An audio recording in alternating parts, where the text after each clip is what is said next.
Happy Wednesday. Welcome into the Fan Midday Show. It's been a long time since I sat in this chair. I'm Will Haskett.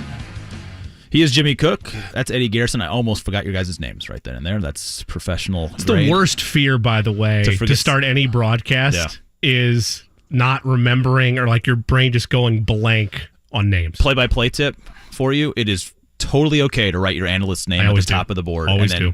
But when you're working with somebody, I would never forget working with really, really prestigious retired coaches, whatever it might be, and I finally worked up the courage as I got older in the business, just tell them, like, listen, I'm going to write your name down here because the last thing I want to do is forget your name and have a brain cramp moment or something like that. I always do it. But I do not have your name or Eddie's name written down on a piece of paper in front of me today. So that was pretty good. We're fine. I've already passed that test. It is an absolutely beautiful day here in Indianapolis on a beautiful week for racing, the 107th running of the Indianapolis 500 coming up on Sunday. And we are race heavy today. Kyle Kirkwood, bottom of this hour. Ed Carpenter at 12:45. Jake Query at the top of the next hour.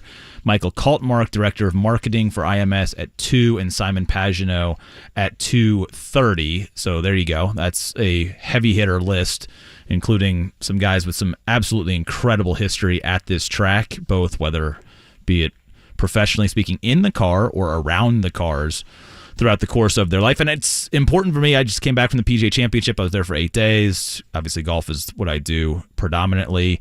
This is always an exciting week as someone who's lived all 42 years of my life in this market and has been to, 20 of these races, I want to say, either in a working capacity or a fan capacity. This is such an important week. How many people I talked to over the course of my travels, especially this past, where do you live? Indianapolis. Oh, the 500's coming up. Yes, it is woven into the fabric of who we are.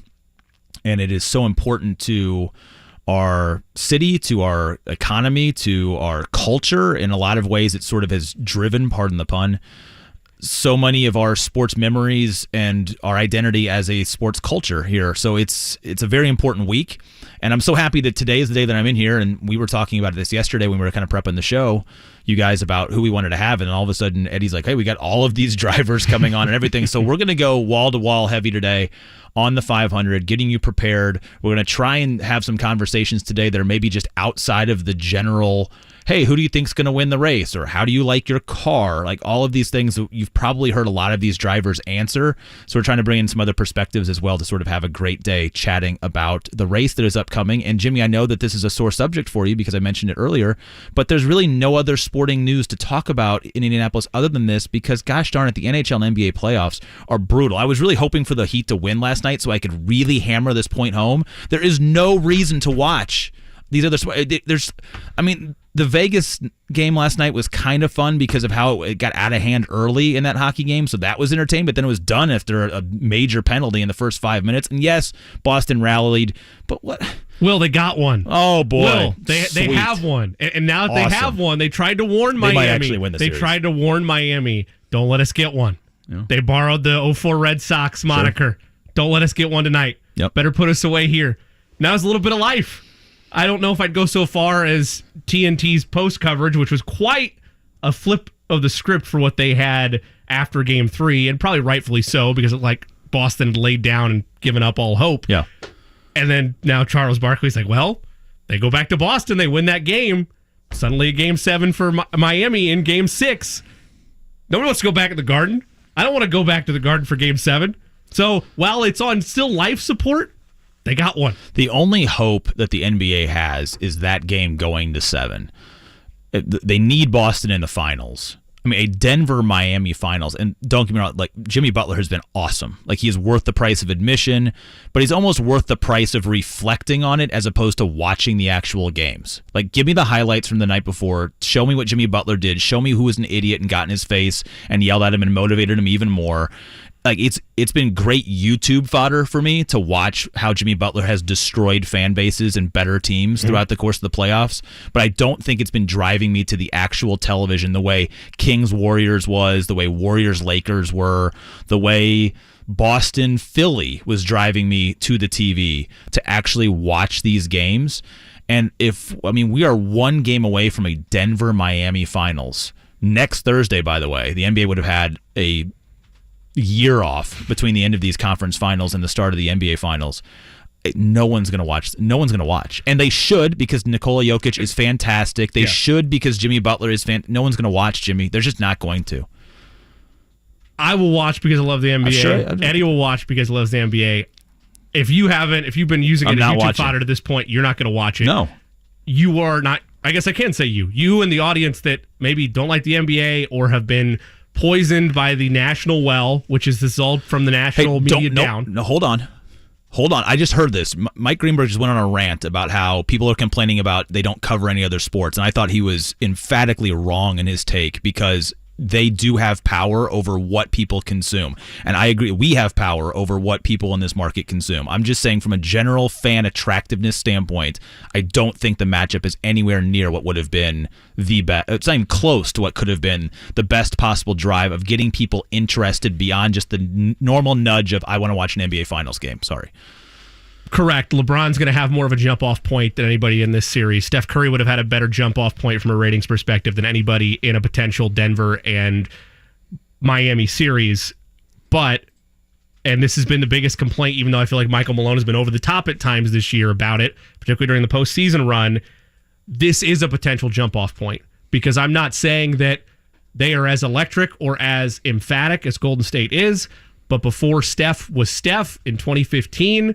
it was still a big market. They were still a very, very fun team.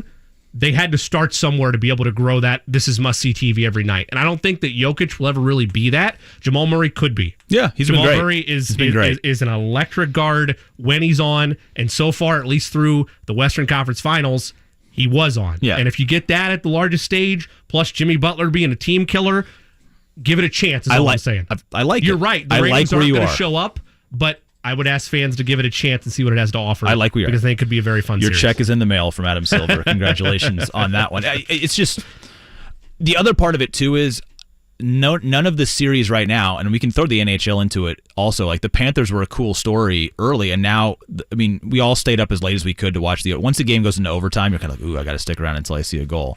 And then once it gets to the second overtime, you're like, oh, do I really want to stick this out? And then once the third overtime starts, you're passed out, and you don't actually get to see it. So it's been fun from a thrilling end standpoint, but we're so far away in any of these conference finals, both basketball and hockey, from a Game 7, from a true sort of moment that transcends the roster.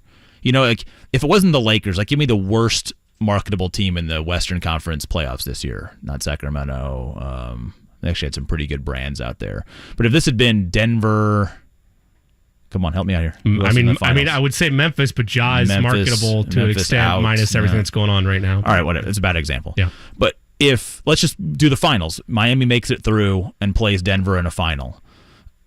A seventh game will drive so many more people, even if the first 6 games have been magical. And so what we're lacking right now is just this sort of push of momentum of, wow, look at how compelling and great the basketball competition has been, because we've hit this massive speed bump that has been the overmatched conference finals. I thought the beginning of the Lakers-Nuggets series was good, but then as soon as they're down, it's like they can't come back. You watch that game enough, you watch that team enough, you're like, there's no way they're going to run off 4 straight against this team, or even 4 out of the last 5.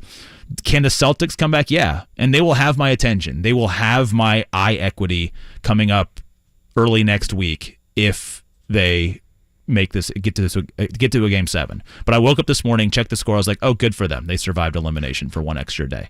Right? Like, I mean, we're all competing for time and for space, and we can transition this and segue beautifully back to the Indianapolis 500. Like, this is a series that has entered into a huge competitive landscape for eyeballs. And there's been some really, really good things at this race to return it to its past glory. And any of us who have grown up going to this race through the years knows what I'm talking about, in that there were some lean years where the product on the track or the product through the season was not as compelling as in previous years. And this year, and over the last couple of years, it really kind of stems from the 100th running all the way through the then 100-year anniversary, and all of the time over the last, I guess, 6 or 7 races. There's been just some really good work done by those behind the scenes to make this a more compelling product. And the ratings are good. They're not anywhere near historic, but they're building. The crowds are building. Like, we're on the precipice of selling this out. Please let the blackout. Please let the blackout. Please let the blackout. Please let the blackout. Which would be awesome. So I think that there's good momentum, but it's a perfect example also of a series that is in a race that is seeking to just get whatever that little nugget is, that carrot is in front of people who don't watch it now to become fans. And so because of that, I'm going to curveball this right now because we have a few minutes in this segment, because I wanted to throw it open to some callers today. And I'm going to do the second idea that we had today. If there's anybody out there listening to the show right now that is attending their first Indianapolis 500 this weekend, 239-1070, 239-1070. We want to hear from you. I want to know why you're excited to go and what was the catalyst for you deciding that you wanted to go to this race. I will never forget my first race. Like, it was a magical experience. There were I learned about the power of drinking too much beer as an 11-year-old, watching people in front of me, as well as I learned about the majesty and incredible spectacle that was the race. That was the Al Unser Jr. Scott Goodyear battle back in 1992 was my first race going as a 11-year-old boy, and I'll never forget that moment. It was cold, it was freezing. I clung to my dad to try and get to our seats. I watched a guy pass out right in front of me. It was awesome. Like, it was awesome on every single level that you would want it to be, and then watch the most amazing finish while kind of being lifted up so I could see the start-finish line from under our paddock seats. Like, that's going to be someone's moment, whether they're 11, whether they're 21, whether they're 51 going to their first race. And I'm curious about this whole week because we need that attractive moment. I'm sorry, there's my soapbox. Jimmy, I know you're also a co-host of this show. No, I also am as well. And those are, like, for me, the larger part of my childhood was built around big family parties with the race on in the background on the radio. Family pools. Correct. Yeah, whether it's family pools or cookouts. We were talking a little bit about that with Kristen Airy, just what a masterful job that the entire IndyCar radio network does, not just on the 500, but across the board, making it seem just true perfection anytime they're on the air. And whether you're going out to your race for your first race, I mean, for me, my first ever race as an attendant, or at least that I truly remember and was able to process everything that was happening, was the 95th running back in 2011. And that was obviously when Dan Weldon took it. And I didn't realize the significance of that win for him. And obviously no one could have foreseen him losing his life tragically a few months later after that. But just everybody has a story of the first moment that you're there, what you remember most about it, whether it was the race itself or whether it was about just the experience and the different interactions that you had while you're there. But for a lot of people that maybe aren't able to go or aren't able to make the time, it is being ingrained within your culture early of these family parties where Memorial Day weekend in Indianapolis and around the state of Indiana is centered around this great event. Yeah. And that's, I think, that's the positive focus on all of this. How does it grow? Are people attracted to the idea that this was the fastest field ever? Qualifying, and again, I was on the air all this past weekend. I didn't get a chance to listen or watch a single second of it, which I think probably takes away a little bit from my understanding of how great the weekend was. And the weather was perfect. It sounds like there were a lot of people out there. There was obviously some incredible drama on Sunday. That, does that carry through? Does the fact that you had one of the most marketable names in modern American sport, and now maybe the first family-ish of American racing in a lot of respects, when you look at the Rahal and Force names coming together, did Graham Rahal's participation in being the one driver who got bumped on Sunday and now is back in the race, does that lead to a boost? Are people curious to see if he makes a run up through the field? We've talked a lot, or I've talked a lot on this show when I've been in here. We've talked racing over the last couple of years or last couple of months about what the next generation of marketable star is in IndyCar. Do we want a young up-and-comer to win this weekend, or does an Elio for 5 or a Tony Kanaan in his final mean more to future success? Like, these are all questions that are probably unanswered, but I think it's fascinating in this market, especially because it's the most important sporting event that we have. Pagenaud is the biggest torchbearer for me in terms of what it can do for the future of the sport, because he's young and he's dominating the month of May right now. Mm-hmm. And you combine that with the fact that it's the fastest field ever. You combine that with he broke Scott Dixon's record for a pole run this past weekend, and he is one of the biggest storylines in terms of if he wins and if he caps it off. I think it could be, I don't want to say the best for the sport moving forward, but I think it would definitely show you, just like I was trying to sell you on, and it's a lesser extent, right, because Pagenaud is a much more popular name and very much on the rise in terms of this sport.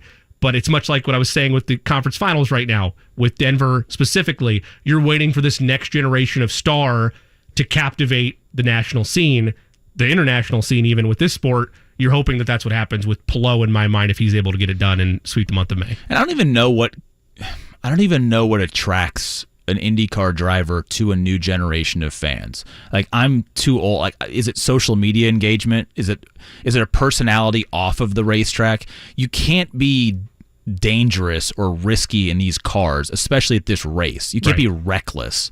You can't. It's virtually impossible for your personality to show through the helmet and through the car. Like, if you save yourself and then go on to win, like, do we have a spin and win? Like Dan. I mean, anything like that. I don't know. Like, I don't. That's really the challenge for me, and I don't think I have any perspective on what that off the track growth looks like, because I'm the old man now in the arena when it comes to races. We got a call. Yep. Good call, line 1. Dana, first-time caller? Or first-time 500 participant, rather? Yes, for both. Hey, how about that? Thanks for calling in. All right, tell us why. Why this race? I don't think this race in particular had any bearing on it. I took my kids to practice. I have 2 twin boys. I took them to practice last year, and their eyes just lit up. They were, take them to any event, and it's, trying to keep their attention is really difficult. But when I took them last year, their attention span was strictly on race, cars, and how fast they went, and they were just in awe. So that's, to me, the big selling point is to take my kids. Yeah. What are you most excited about experiencing, since this is going to be the first race?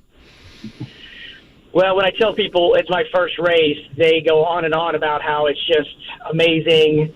The flyover, the national anthem, the emotions that they have when it comes to this. And I've never experienced anything like that, so I'm looking forward to it. I was just out at the track trying to scope out. We're riding our bikes in from downtown, so we're kind of trying to gauge how to maneuver it. But I think just the overall, as they call it, the greatest spectacle on earth. I mean, I just wanted to be part of it. How old are you? I'm 55. Okay, no, I was just curious because for me, like some people were surprised when my first race was as a junior in high school. Like, so I'm curious, like, to Gemini have sign? have your first race north of 50. I mean, that's awesome. What's the last 4 of your social security number? No, I'm just kidding. No, I haven't lived here my whole life, but I've lived here for the last 20 years, and that's awesome.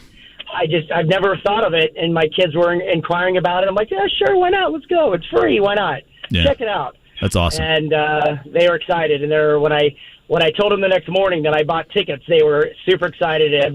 They never say thank you for most anything, and they were like, "Thank you, Dad. Thank you." So, man, I appreciate you calling. That's such a cool call. Enjoy the race. Looks like you're gonna have good weather. That is fantastic, and just have the absolute best blast and take a million pictures.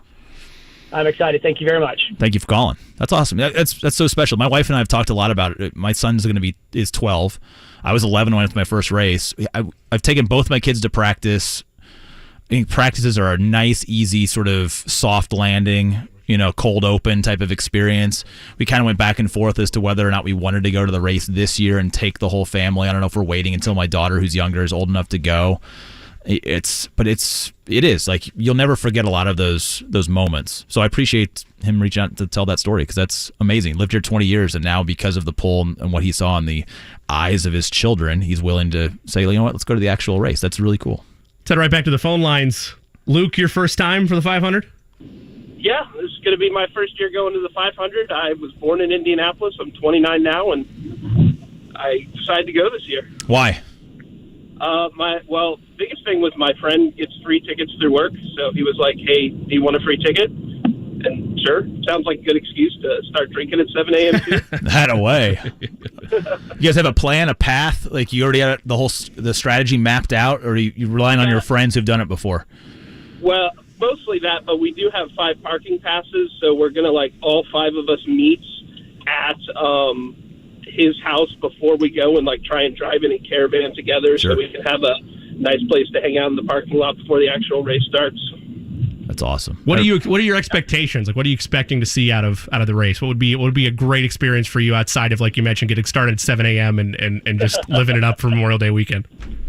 Honestly, a tight finish would be cool. I'm not much of a race fan. My probably best experience watching racing are more like watching figure 8 races and crazy stuff like that. But, close finish at the end, just like the experience of hearing the cars and feeling that loudness will be pretty cool, I think, as well. Most important question, and last one for me, what's the first cocktail? I mean, you can't start really bold. It's a marathon, not a sprint. So what's the first drink at 7 a.m.? Oh, Miller Lite. Oh, okay. Are you going to Miller it the whole way through, or are you going to try and vary as the day goes on? I probably stick with beer through most of the day, I think. I don't think I'm going to get too crazy with liquor, but, if somebody makes some good cocktails and I've had a few beers, I'll probably just, go along with the flow. Smart. That's not a rookie mistake. That is very, very smart. You're a man well ahead of your time. Do you dabble in gambling? And if so, are you going to blindly place a wager? Ooh, I hadn't considered that, but I do like to sports bet, and I may have to blindly place a wager. Do you have one for me? We are waiting until Friday, but I will tell you, I'm throwing darts. Our producer, Eddie Garrison, though, is going to have a time to shine. Listen to us. We'll be out at the track on Carb Day. Give us a listen, and we'll have a bet for you. Sounds good. I'll listen into the YouTube feed. Thank you. Appreciate the call, and thank you so much for sharing. Enjoy the race. Oh, yeah. Thank you guys so much. It's awesome. I love that. I love those. I mean, it's 2 completely different experiences, and I enjoy all of that. So thank you for everybody that called in, shared with that one. What was your first race experience? We've got you have 90 seconds. Go. My first in person, like I said, was 2011. 83 seconds now. But what do you remember most fondly about it? Well, most fondly was just, again, anytime you're seeing cars move at that high rate of speed is just electric for anybody. The most negative aspect of it, though, was I did not prepare properly as a junior in high school with sunscreen. So I was... where were your seats? That one I don't remember. My brain can't go back that far. We had a massive group that went for years, and we were in between turns 3 and 4, whatever that is. Is that the North Chute, I guess they would call that? I mean, just a massive collection of humanity. And at one point in time, our ringleader had organized us to park in a lady's front yard and driveway for a negotiated fee, and she let us use her bathroom, which was just nice. I mean, just the absolute best thing that you could have, just off the neighborhood there on Lot 8. And it gets started and moving pretty quickly, and there were a lot of bad outfits and a lot of bad choices through the years, but you know what? We had a blast. And you know what? We were all there rooting on a particular driver that's going to join the program coming up a little bit later on this hour. So I'll show my bias in this one. He's somehow still running the thing. Like, I can't even get up at 6 a.m. to go to the race anymore, and this guy's still driving. We'll talk to Ed Carpenter coming up later in this hour, but it's Kyle Kirkwood from Andretti Autosport next.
It is the Fan Midday Show. It is race week. We are wall to wall here on the Fan in the DriveHubler.com studios. He is Jimmy Cook. I'm Will Haskett. Trackside tonight, Kurt Cavan and Kevin Lee at 7, Beyond the Bricks at 8 o'clock, getting you ready for the 107th running of the Indianapolis 500. We are pumped for the race, appreciative of those who called in the first segment who are going to be attending this race for the very first time and sharing all the various reasons why everybody would want to go to the greatest spectacle in racing. And speaking of, not firsts, second start coming up in this race for our first guest. We are driver heavy today, here over 3 hours. He drives number 27 Andretti Autosport car for Kyle Kirkwood, who will start on the outside of row number 5. Hi, Kyle. Thanks for some time. Yeah, no worries. How you guys doing? Pretty good. Compare and contrast this year leading up to race day versus last year, your rookie start. Well, it's quite a bit different with Andretti Autosport, given that they pretty much have 7 cars under one umbrella, right? With the addition of Meyer-Shank Racing. It's very methodical, their process through everything, and being with Andretti Autosport, being with massive sponsors and stuff requires a lot more of your energy and time outside of the race car as well. It's been very fluid all the way through the month. We feel pretty happy with our car. We didn't have the exact pace that we wanted in qualifying, what we expected, but we know we've got a good race car, so that's positive. Kyle, how important was you, as you mentioned, the excitement, but also the pressure of representing Andretti Autosport to be able to get a win within the first 3 sessions of the season back at Long Beach a couple weeks ago? Yeah, it definitely helped within the team. It kind of set the mood for everyone, knowing that we're a race-winning, race-capable winning team on the 27 crew. So that's kind of been the mood and kind of set precedence for everyone, and that's exactly what we have this weekend. We feel like we've got a race-winning team. We're capable of doing it. Of course, we need some luck on our side and to be able to cycle forward a little bit. But there's 3 hours to do it and 500 miles, so I think we can get it done. Kyle Kirkwood joining us. He'll start on the outside of row 5 coming up this week for Andretti Autosport in car 27. You mentioned having the infrastructure of this team and all of the institutional knowledge of just the drivers and the engineers. I know a lot of this is trade secrets, so you can just shoot down the question and say, next question. You can pull the Drew Rosenhaus if you want to on me here, Kyle. But what is something that you learned about this race or about setup that maybe you didn't know last year because of the infrastructure or just being a year more experienced in the car?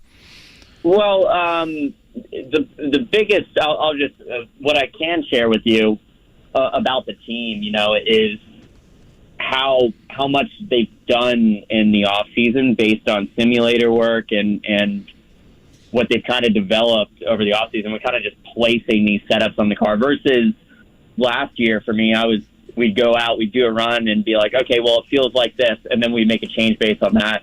Whereas this year, it feels like we're doing a lot of sim stuff, which has been very valuable. But, there's just such a wealth of knowledge within the team, and even from the drivers, right? We've got 5 Indianapolis 500s under our umbrella with Simon and Elio. So, there's a ton of knowledge within everyone. We all work together super well. But that's really the biggest thing that I've learned is that you can take anything on the computer that you put a lot of time and effort into, put it on the race car, and it usually pans out pretty well. Kyle, whenever anybody in life, whether it's drivers, whether it's just writing a bio for a website, whatever it is, you always have weird questions like, oh, what do you do in your free time? Or what do you do off the track? And for a lot of the drivers, it's, I do this thing, I attend these kind of games, or I do this. For you, in your bio to start the season, you've referenced the fact that you're always trying to hone your craft further, even when you're out of the cockpit, you're always training and pushing yourself.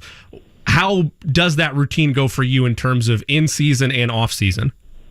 Well, it's been really nice in season this year because I've got a few really, really good teammates that I can reference off of.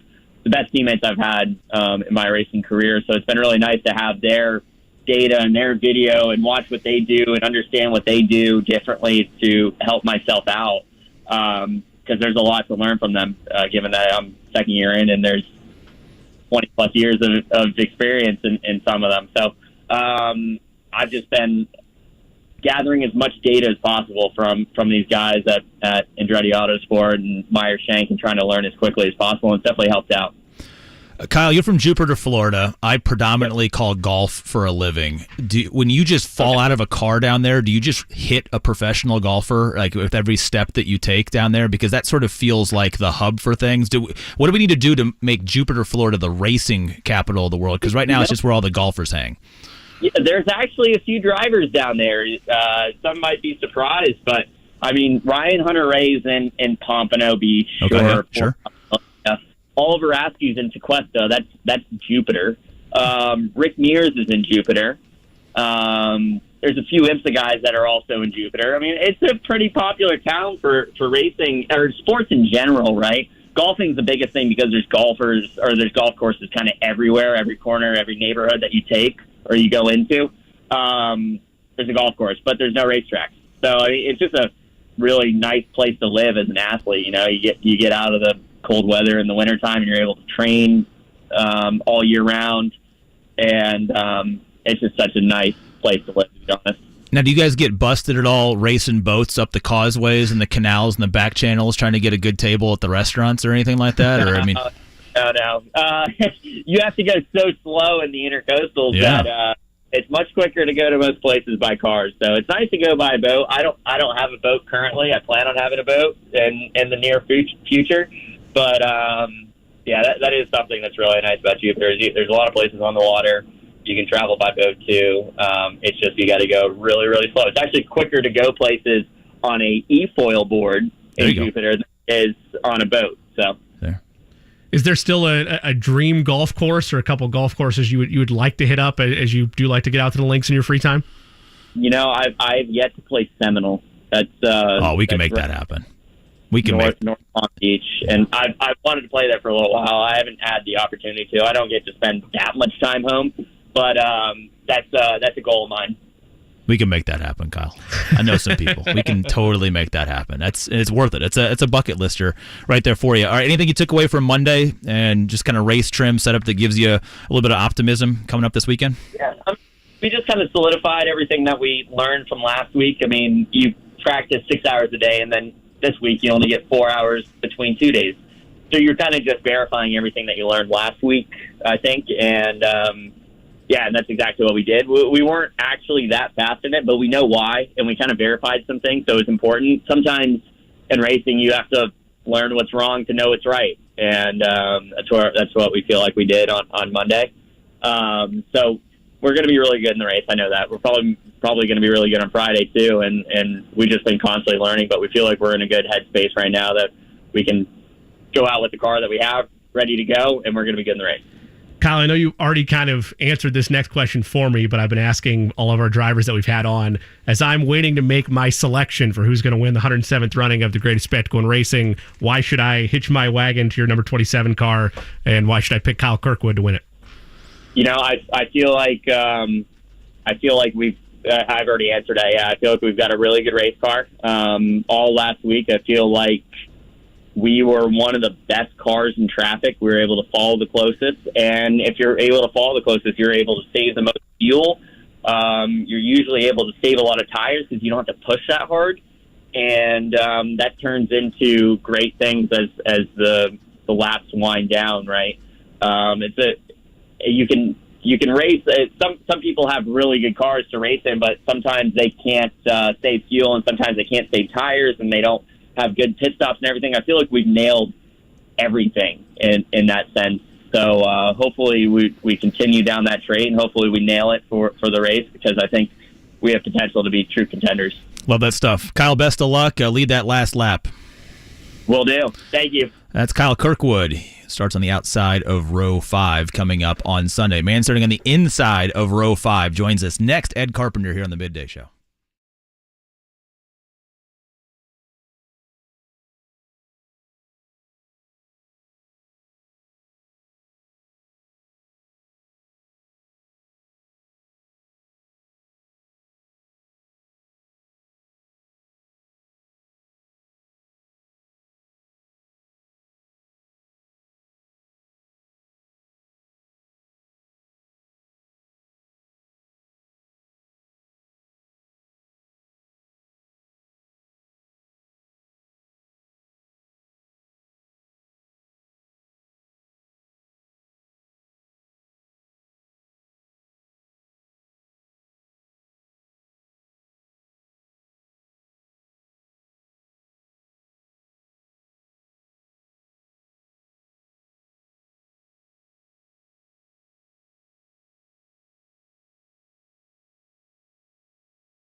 107.5 The Fan. It is the Fan Midday Show. Jimmy Cook. I'm Will Haskett.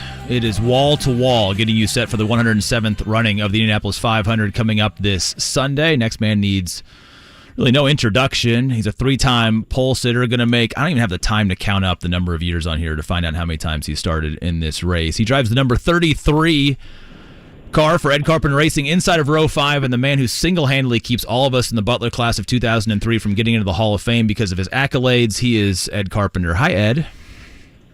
How's it going, Will? You know what? I'm just here trying to talk about racing today after, another week all around golf. So try and make me sound as intelligent as possible. Will you here, boss? I'm sure you'll do fine. Okay, thank you very much for that. Any big motivating speeches from your team boss this week to you, the driver? Like anything in between the ears that you're telling yourself now? Just got to go out and execute. I think we've got great cars. We've shown that the whole week and a half of prep. We had good speed in qualifying, and now it's just about getting the right balance for running in traffic. I'm starting 13th, so I've got a little work to do to find my way up into that lead group of 4 or 5 cars, and that's the mission for the first half to hopefully not 3/4 of the race, get there to have a fighting chance at the end. And you did a fascinating piece with Bob Kravitz of The Athletic that was posted just a couple days ago, and it. Obviously, I followed your entire career, you being a Butler grad, and my dad being a Butler grad, and the Bulldogs having such an important part in my life. Stop sucking up to all of us Butler people, will you? I'm just trying to say where I'm coming from. Okay, yeah. It's go Dogs. We're always rooting for Ed. I always place a wager on him every year. But in that piece, you're very human about the whole thing. This is the 20th start for you, and you mentioned the fact that for the longest time, it felt like to you, if you didn't win the 500, that you might look back and think that your crew was a failure. But being a father and being a husband and just realizing there's more important things in life. When did you arrive at that perspective, and how, if anything, has it changed? You clearly still want to win this race, but changed your outlook and just focus for the 107th running? Yeah, I don't know. It's not like there was a day where something happened. I think it's just perspective that you gain over, chasing something so hard. And, there's days, and there's certainly days still where, I bring that home and my family feels it. It's just reality. I don't want to, my desire hasn't changed whatsoever. My work hasn't changed. I think it's just a mentality and, being comfortable with who I am and where I am. And, honestly, I think it helps me just because I go into it, not over pressuring myself beyond normal. And sometimes when you're working so hard and forcing things, it leads to mistakes or maybe even a lack of focus just because you're overdoing it. So I don't know. I think it's just perspective of being an experienced guy now and seeing more of life in general. We could just say we're getting old too. I mean, that's a huge part of that equation too. These young pups in here, Ed, don't understand what age feels like. Speak for yourself. Yeah, we're the same age. I know exactly what he's talking about. You do. I don't. But oh my gosh, kids, family. I totally get all of it. Speaking of which, one of these days, Ed, you won't be driving in this race. Is there something about race day that you're looking forward to someday to not have to worry about all of the stuff that comes with getting into the car? I can't really think of anything right now. I love competing. I'm sure when the day comes when I just can't do it anymore, that I'm still going to miss it. I think any driver that has had the opportunity to be a part of this spectacle, it's hard to let go, and I'm sure the emotions come back, and you never don't want to be out there or not be out there. So, I love every ounce of it, even when it stings, when we don't get the outcome that we want. But I enjoy the process. I enjoy the work. We talk about getting older. I enjoy working with the younger guys and, trying to help them and also, keep me young at the same time. So I still love what I'm doing. What's the difference in the day-to-day for Ed Carpenter, the owner, versus Ed Carpenter, the driver, in terms of the preparation for this race, but the entire IndyCar series? And on top of that, did you ever imagine a day growing up as a kid where not only would you be a driver in this sport, but you would also be an owner? I know you've done it for a number of years now doing both, but that has to be something that is pretty special to be able to have kind of both feathers in your cap in that regard. Yeah, I mean, I think I've done more now as a driver-owner than I did just driver, especially after this one. But, I always had interest in ownership. I never certainly didn't think it would happen as early as it did. But I enjoy both roles. I certainly, love the days where I get to get in the car. It's a lot easier. I love listening to other drivers and teammates talk about how busy they are. And, a lot of them don't even have kids or a wife. And I'm like, you guys have no idea how to make your time. Like, you're not busy at all. So, that's one thing I love about May. It's like, I don't want to say it's a vacation, but in a way it is, because my responsibilities are so simple and focused at one job that it does take a weight off. So yeah, I love it, and it's easier just having one thing to worry about, and I do a pretty decent job of just turning everything else off, at least on the ownership side of things, and let my leadership team, carry the burden, and they do a fantastic job at it. Life is a continuous learning experience. 20-some races into your Indianapolis 500 racing experience, is there something that you're still learning today? Yeah, I mean, I push myself every day, and working with the team. That's one thing that I've always tried to do, especially as an owner driver. Is I think it's really important for all the people on the team, especially those that I'm directly working with. From strategist to race engineer and assistants. They need to know that they can be comfortable, pushing me hard and being honest with me, even if it's something that I don't want to hear. So, I enjoy that process. Like, I was talking to our driver coach yesterday, and he's like, I know you probably don't want to hear this right now, but, I need you to do a little better job at this one thing. You've improved a ton at it since we were working on it last year. And he's like, this will be the last time I tell you this month. And I'm like, no, Lee, keep telling me, pound it into me. Like, I want to be coached, and I want to be the best that I can be. So I enjoy that aspect of it. And if first time race goers or people that are looking for a selection to be made for who's going to win this race, if they were looking for a reason to back Ed Carpenter in your 33 car this weekend, why should they do it? I don't know. I mean, I've been fighting for this. It's my dream. I bust my butt for it, and I think may not be the most popular story from an IndyCar standpoint, because I'm a part-timer and a local guy. I don't have a big social media following because I just don't care to. But this is as a professional career goes, this is all I want, and I'm going to be out there giving it my all. What, knowing your car and then what this race entails, what is it going to take for that dream to finally come true this week? I mean, it really is pretty simple. You've got to be there. You've got to be in that, whether it's 3-4 cars, it gets really hard beyond that to make things happen and make passes if you're deep in the train. So first things, we've got to find our way to the front and execute on track, not make mistakes. We've got to be great in the pits, and then, we've got to make the adjustments over the course of the day as the track temp comes up and the wind changes, whatever it may be, to have the balance that we need in the end to lead the last lap. So, I've been really, really confident in my car all month long. So I feel like so long as we can position ourselves in that lead group for the final stint, that we've got as strong of a chance as anyone out there. The great Ed Carpenter starts inside of row 5, the number 33 car. I've said a few times I fill in on this show, I'm just here to be the fan voice, so I have no problem saying this. I'm rooting like hell for you, always am. Good luck this week, bud. Yeah, I appreciate it. Go Dogs. See, there you go. We got to get the Go Dogs in there at the end. I was part of a group with 40 of us one year when he was in a neon car, and all of us were in head-to-toe neon in between 3 and 4.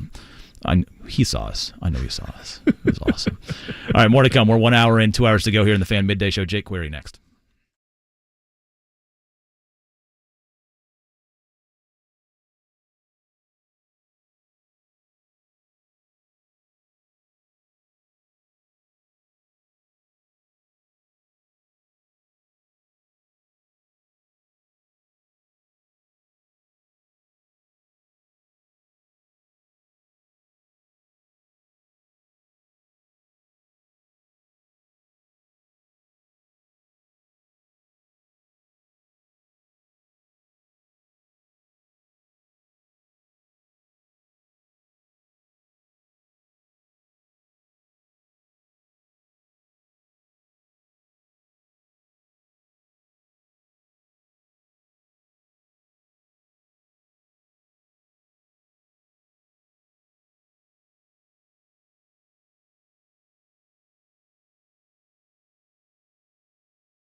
The Fan. 1 hour and 2 to go here on the Fan Midday Show. He's Jimmy Cook. Eddie Garrison's across from me. I'm Will Haskett. Weekly cameo, I guess. That's how I look at it. It's a Wednesday. I'm getting set for the 107th running of the Indianapolis 500. And because I won't be able to freaking watch it on TV here in town, I will be listening to the broadcast right here. And thankfully, we've got a guy who's going to be right a part of the mix of that. Did we wake him up? Is he good? Eddie? Is he good? Okay. One and only Jake Query is on the line. Hi, Jake. You did not wake me up. Thank you for the consideration of that. I keep saying to myself that this is the day I'm going to get a nap, and I've just now resigned myself to the fact that maybe Tuesday, and I'm cool with that because it's my 2 weeks of relevance, and I enjoy it, and I love everything about it, so I'm excited. I want to have fun and joke with you about it, but I started this show on such a serious note, and we had first-time participants for the race coming up this week call in and share why they're going and what they're most looking forward to, and it's just too dang easy to get nostalgic about this week and how special it is and how great it is. So I'll try and keep this chat as serious as possible, okay? Do we learn anything, or did you learn anything from Monday that you think has bearing on how this race might play out if you're prognosticating it? It's a really good question. I think here's the thing. I wouldn't say, Will, necessarily that I learned anything as much as it reinforced what is very easy to forget, and that is that having a car that is really fast for qualifying, and to put this in, because I certainly understand and respect that probably the majority of people listening love the event, but aren't necessarily nuanced in the the exact niches that go into it. So the easiest way to say it in layman terms is that the way that you prepare a car to qualify when it's by itself on the racetrack with nothing to disturb it, and the way you prepare a car to actually run a race when there are 32 other cars around it trying to wreak havoc on it, are two totally different setups. And so to have a really fast car in qualifying, sure, it gives you a baseline and it shows that your car has speed, but it doesn't necessarily automatically translate to how your car is going to run in the actual race. It simply puts you in the best position to have as few cars in front of you as possible at the start of the race. So all of that said, I think there were a couple of cars that didn't necessarily qualify well, that when you looked at how they ran once everything else was thrown around it, they look like they're really set up well for the race. And the three that jump out to me in that regard are Will Power, Joseph Newgarden, and Alexander Rossi. I think those three guys are going to be very interesting to watch. So that would be the answer, long-winded and probably, hopefully not too in the weeds. But I just think that you can't get overly caught up in just the qualifying. And when you look at the practice times and what they were able to do on Monday, you get a better idea for who might actually be good over the course of 200 laps on a full track. Jake, in that same vein, every driver is going to say they're happy they qualified, they're happy with where they're at. Obviously, they wanted to win the pole. Alex Palou is the only one that can do that this year. Is there a perfect spot or an ideal spot when you talk to drivers of where they would like to be to start this race? It's really it's a great question, Jimmy, because in the years that I've covered the race, the two things that I always find are interesting, that's number one of them that you just asked, and the other one is which corner or which turn is the hardest. And the thing that has always been fascinating to me is you do kind of get a different answer from everybody. I think there are a lot of drivers that would tell you, by the letter of the law, the pole sitter has the opportunity to set the pace of getting the jump, and they're kind of allowed that first jump to set the pace going into turn number one, and everyone's supposed to kind of fall in behind them by the letter of the law. But in reality, as soon as you hit the bricks when the green's going, the race is on, meaning any position is open for anybody. And I think a lot of drivers would tell you that being on the outside of row number one is actually to the advantage, because you can basically cut everybody off. You can dive down to the inside of the racetrack, and they kind of have to defer to the fact that you're a bomb coming in. But I think anywhere in the front row is advantageous because you just don't have and again, when I say dirty air, I realize I lose a lot of people in terms of what I'm talking about, but just, it's kind of like when you go through the car wash, and at the last stretch of the car wash, when the big fans are on your car drying it, you can see like your mirror and everything's rattling. Imagine being behind 32 race cars as opposed to having nothing in front of you. So you would like to have, obviously, as little interruption of the air in front of you as possible. So advantage to start up front. But then, long-winded in my answer, the other thing I think some drivers will tell you is that if you're not going to be in the front 4 or 5 rows and you have to be in the back 3 rows, I think some would tell you that it's not an entire disadvantage to just be in row 11 at the beginning, to just kind of drop back and let all hell break loose for a couple of laps and then find your rhythm and then start to slowly, methodically work your way through. Jake Query lending his expertise to us here on the Fan Midday Show. The last 6 winners of this race all started inside the top 8. 5 of the last 6 started in the first 2 rows, but then the previous 5 years, no one inside the top 10 ended up winning the race. When it looks at it, when we look at these speed, it's not gaps, it's as close as this field is. I understand that we're kind of running, it's all the same chassis. You've got 2 different engine combinations. Are we looking like we're still in this trend of it's just quality drivers at the top are going to be the ones that are still at the end, or do we have enough sort of parity? And obviously a lot of crazy things can happen, but where you end up with a car that didn't qualify well coming from row 6 or 7 like we saw for half a decade there in the early 2010s? Yeah, I think the thing that drivers are most curious about, and obviously fans and analysts are as well, is you kind of never know until the race the subtle aerodynamic changes that they've made, whether or not it's going to allow for a lot of passing. We saw like in 2013, 2014, they made aerodynamic changes where the cars could literally kind of slingshot around each other. And as a result, you had 68 lead changes in 2013. It was crazy, right? And then another 40 of them, I think, in 2014. And then teams kind of started to figure it out, to your point, when you're dealing with the same chassis, but the same engines. Teams figure out how to close that gap, and that's why you've seen, I think, the cars that have been starting up front, finishing up front most recently. But I do think that the sentiment is there amongst the drivers that they might have found some more areas this year to allow better on-track passing. And so there may be a little more of that. I don't know that we're talking about 68 lead changes. Right. I still think it's advantageous probably to be in that front probably 3 to 4 rows, but the disparity, back in the old days, when I say the old days, I can say the 80s, right? 70s, 80s. People forget that, in 1989, when Emerson Fittipaldi and Alan Jr. crashed, Fittipaldi went on to win, with a lap and a half to go, the final lap of the race, lap and a half to go, actually. They were 3 laps up on the rest of the field. Yeah.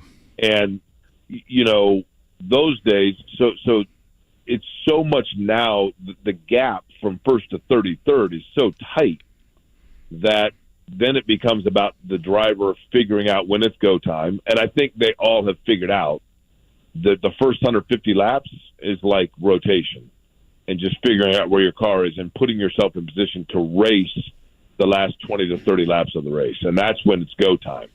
So it's a matter really of just setting your car up to making sure it feels the best, and then it's go time. But the cars are a lot more evenly divided in terms of their speed and their abilities, theoretically speaking, right now than they were 30 years ago. So you could either say that means it's hard for each other to pass, or you could say that means it's more up to the driver's skill set to pass. That's kind of up for interpretation.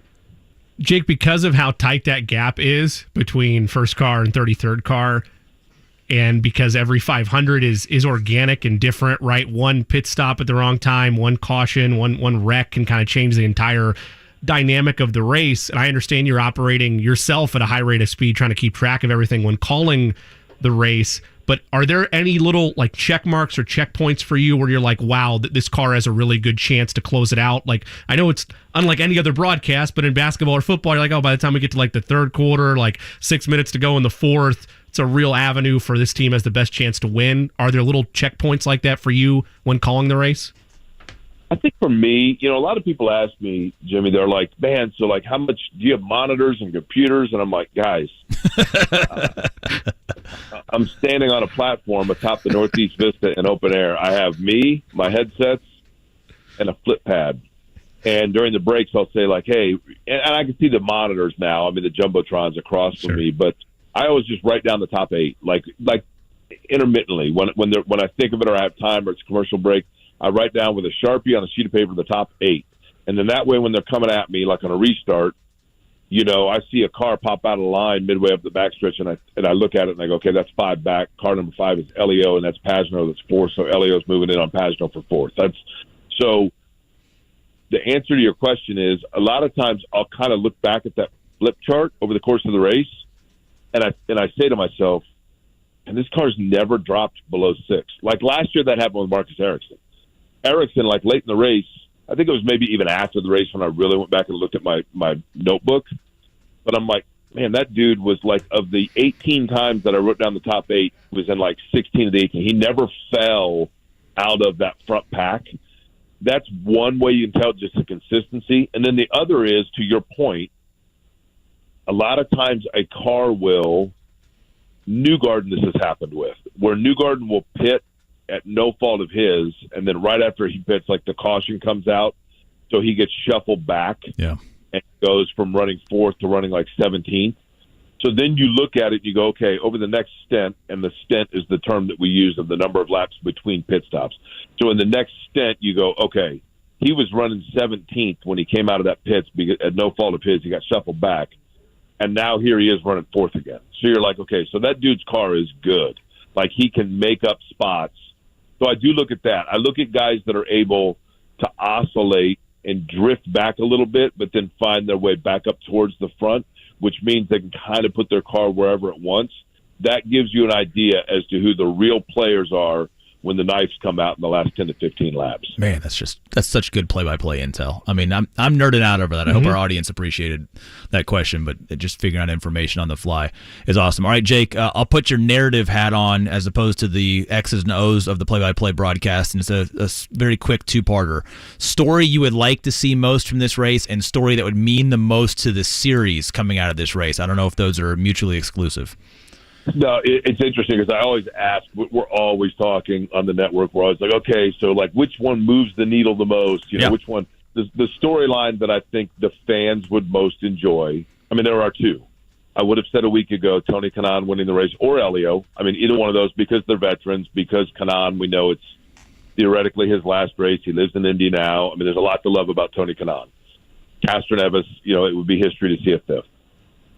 The reality is if Graham Rahal won the race, it would be an unbelievable story. Not only because it'd be unprecedented to go from 33rd to 1st, but because of everything that's gone into his last week. Yeah. And I do think that he is a guy that can figure out how to work his way through the field. He's got a good car. It's a better car. Is it a winning car? Probably not. But it's certainly a top 10 car, and I could see him getting up there and getting in the mix to make it interesting. In terms of what would be the best to move the series forward, quite frankly, Pato O'Ward would be huge because, Alex Palou's a great story, but he's already a season champion. He's a more reserved guy. Pato O'Ward is a dynamic personality. He's a larger-than-life kind of character personality. He has a huge fan following, not only from the fact that he was born in Monterrey, Mexico, and is has Mexican nationality, but he went to high school and middle school in San Antonio, so he does have, U.S. citizenship as well. He's a dual citizen, I believe. But he has a massive fan following, and he is one that I could see breaking through and becoming a Kanaan-level fan favorite over the course and totality of his career, and that may keep him in IndyCar and keep him focused on trying to win a second one, as opposed to maybe trying to make that jump to Formula One with McLaren. So that would be the one that I think would best serve the series. It's so interesting that you say that because I don't know. I mean, I'd like to consider myself, responsibly aware of what is happening in open wheel racing, being an Indianapolis resident who loves sports and everything. But I couldn't pick Pato O'Ward out of a lineup if he was walking by me on Monument Circle right now, and I think that's so interesting to sort of hear that, and not to turn this into a golf conversation, but I'm coming off of a week where I'm looking at Michael Block's face on TV every 5 seconds. I'm in FedEx today and another place today, and I'm wearing a PGA shirt, and they're like, "Oh, did you see that tournament with that Michael Block guy? He's just like us."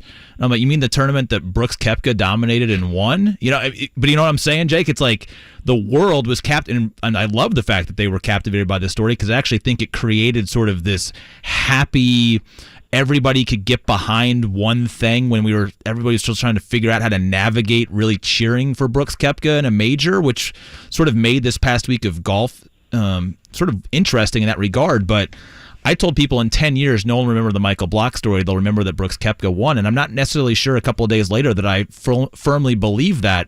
So you could almost have one of those situations, right, where there's a story within this race that drives attention more than who actually maybe wins it. Oh, I totally think that's possible. I mean, perfect example. I mean, when Dan Weldon first won his when Weldon won his first Indianapolis 500, he wore a T-shirt that said "actually won the race," and then because it was the Danica race, that was the storyline, right? I mean, Danica, and people forget that Weldon won. Now, obviously, Weldon's became a fan favorite over the course of time, but yes, there are absolutely storylines that people forget. I mean, Parnelli Jones dominating races and having his part break, and then people forget who won the race. Those kinds of storylines certainly come into play. I do think the biggest challenge that IndyCar has, quite frankly, is two things. Number one, the perception that it is entirely like foreign drivers that don't appreciate the United States or Indianapolis. Totally untrue. I mean, Tony Kanaan not only lives here now, but he's a huge supporter of Indianapolis public schools, and he's a Hoosier through and through. Now he married a girl from Indiana. So, but in addition to that, let's be real. The drivers are wearing helmets and they're inside a car. You don't see them. You don't see them. They look. So, and that's the big thing, right? So to your point about Pato O'Ward or, Alex Palou for that matter, Felix Rosenquist, a lot of these guys, people don't know what they look like. And they're great personalities. They're good dudes. They're good guys, but it's hard to showcase that, and in particular when they're in a car going 230 miles an hour. So they've got to make sure those guys are out in front, and Catherine Legg, I guess Gal as well, out in front and doing appearances, and they do the best they can, I think. But I think a lot of people will. The event is such an overload of the senses in every aspect of the word. I think there are so many people that go for the visuals, the sights, the sounds, the tastes, above and beyond the event itself. And so I think there are a lot of people that love the event, and then they're like, "Oh yeah, some guy won," and they don't fall in love with that storyline. And that's both the blessing and the curse of the event itself. Yeah. Jake, over your time covering the event and covering the 500, where, if at all, has the mindset or the goals of teams changed for what they want to achieve or what they want to do on Carb Day? Yeah, that's really good. I think there was a time where Carb Day was truly about, the reality is this. The Indianapolis 500 became the signature event in auto racing because it was the pinnacle showcase of the innovation of the automobile. And teams and mechanics and engine builders would sit in the lab for 11 months working up their Dr. Frankenstein of a car, or, their Frankenstein monster of a car, and then come out on May 1st and take their shot to make sure that their car was the one that was going to win the Indianapolis 500. And so a lot of times they were seeing it and testing it for the first time at Indy over the course of the month. And Carburation Day was the last practice to make sure that every I was dotted, every T was crossed before taking the green flag. In today's world, the reality is that all of the cars, in terms of the chassis, the engine, etc., they're all under the same specification, and they are basically the same data and information from the year before and the year before. So now it's strictly about making sure that they think they have the right angles on the wings set up, that the car feels pretty good, and that there are no leaks. That's basically all they're trying to do, is just make sure that they've got, it's school picture day, and they want to make sure that their hair looks good, their shirt is in fact ironed, and that they've got the buttons up. And that's pretty much the extent of it. To this point, Jake, in the evolving nature of this spectacle, the month, the week, I didn't have a chance because I was on the air last weekend to watch a second of Bump Day. So I had to sort of experience the entire emotions of it through, print and highlights and everything sort of afterwards. And I'm softening my sort of initial emotional response to it being, I was actually kind of more frustrated by something that ended up drawing a lot of attention, because it's not the Bump Day that we grew up with. It's not that manufacturer. It's not Penske having to roll their stuff straight to Milwaukee because they couldn't figure out that was the Mercedes experiment, right? When that Correct. Just completely crashed and burned, pardon the awful pun there, and they had to end up just kind of walking out with their tail between their legs to be able to get to the next race. It just sort of felt like there was going to be a sacrificial lamb for the sake of keeping something kind of alive, and I'm glad it's worked out that Graham's back in the race, albeit with someone having to be injured in order for it to happen. But I don't know, as sort of an outsider, I don't know how to feel this week about kind of the hype marketing train of something that just still doesn't really feel like, why not just have 33 cars, or 34? Do you understand where I'm kind of going with the question here? I'm sorry for rambling. I think it's a really fair point. I think it's probably a more common point than a lot of people would like to discuss. First off, I will say, and this was the drama of the magnitude of this, when you're talking about 94, 95, in 1994, Roger Penske basically behind, like I was talking about, I mean, they came up with a Mercedes engine that they were privately testing in Michigan with no one knowing about it. Yeah. They did and it was so dominant. I mean, it was the most dominant engine arguably in the history of the event. And it was so good that they didn't really have to pay attention to how to set up the chassis and the car around it. So that in 95, when they had a different engine in the car, all of a sudden they're like, whoa, wait a minute. We didn't bother to really, I shouldn't say bother, but we didn't need to know the specifications of the aerodynamics of the car because the engine last year was so damn good. And so they missed the show in 95. Yeah. In today's day, there are a number of things that factor in to negating or eradicating that need, the bump, and the fact that back then you would have 40, there were 84 entrants. Well, I take that back. There were 109 entrants, I think there was in 1984, and like 68 were presented for a qualifying effort or some ridiculous number like that. Because back then, there was a number of things have changed since then. It's more expensive now. It's harder to, the engine manufacturers have decided to limit the number of engines that they are actually leasing out, the tires, all of it. All of it comes into play where there just aren't the numbers to be able to have 40 cars or whatever it may be. I do think that the tradition of 11 rows of 3 is important to maintain and to not 100%. go over that, with the exception of a few different years where they've had nuances. So whether it's 34, 35, 36, I don't disagree that the manner in which they came up with the bump, manufactured probably, from my standpoint, an extreme word to use. I think it's a safer word for you to use. I mean that. Yeah, no, totally. Yeah, you can bash the PGA Tour. I can't. I get it. Yeah, but that said, I certainly understand it does lend itself to cynicism. That's the easiest way to say it. It lends itself to cynicism. But in the end, whether it's manufactured or not, in that time when you saw Graham Rahal sitting in his car helpless, the drama was there. And so at some point you look at it and you say, I'm not worried about the means to get here, but whether or not the end justified the means to get here. And I think it did in terms of what they wanted to do. Great answer. Jake, we started the show taking some phone calls for first-time Indy 500 goers. What's the biggest piece of advice you would give to first-time Indy 500 fans? Get to your seat in time. Get to your seat in time is probably number one. I would say this, you just have to soak it all in. I mean, here's the thing. It's an all-day event. It's the one thing where there's not going to be a single convenient thing. If you're going there for convenience or you're trying to shave off inconvenience, then stay home. True. Because from the time that you wake up and leave your house to the time that you get home. Nothing that you planned is going to go exactly as you thought. You are going to be in an event on Sunday where 1 in every 1,100 people in the United States is there, literally, okay?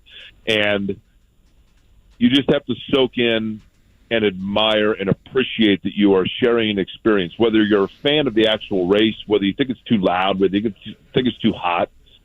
You have an opportunity to share an experience with 250,000 people that all have some sort of a connection that they'll take away from it. And that's what I would tell people, to sit back and kind of think a moment to appreciate. In addition to that, when they play taps, I know that it's for the fallen heroes of this country.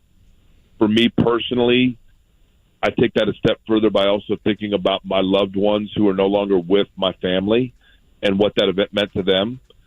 And I make it a personal moment for me, which I think makes it special. But the other thing I would say in conclusion, guys, is this. I've been very lucky, and I've been very fortunate to have a career that has just kind of fallen my way at no credit to me. And it's very surreal for me, and it's very flattering for me, even though I realize it's probably hyperbole. But to hear you refer to me like my expertise of the event, I'm not an expert about it. I'm not any more knowledgeable about it than anybody else. I'm just a kid that grew up in Indianapolis and had a love for this city, and as a result, a passion for the signature event of my childhood that put our city on the map. And so just by going back to it year after year after year, I guess eventually even the dumbest people like me can carry a little bit of knowledge from it through osmosis. But I would ask people to go to it and realize and appreciate that it's not about having an expertise of the event, but having an expertise for the environment and the appreciation of it. And if you do that, it will accentuate what I think is the greatest sports day in the world. Always the best at selling himself short. That is Jake Query. You can hear him tonight on Beyond the Bricks at 8 o'clock. Don't sell yourself short, man. It's great institutional knowledge. Thanks for your time, man. I am 6'4". All right, guys. Be good. Thanks, Jake. There it is. I knew he couldn't get out of here without a joke.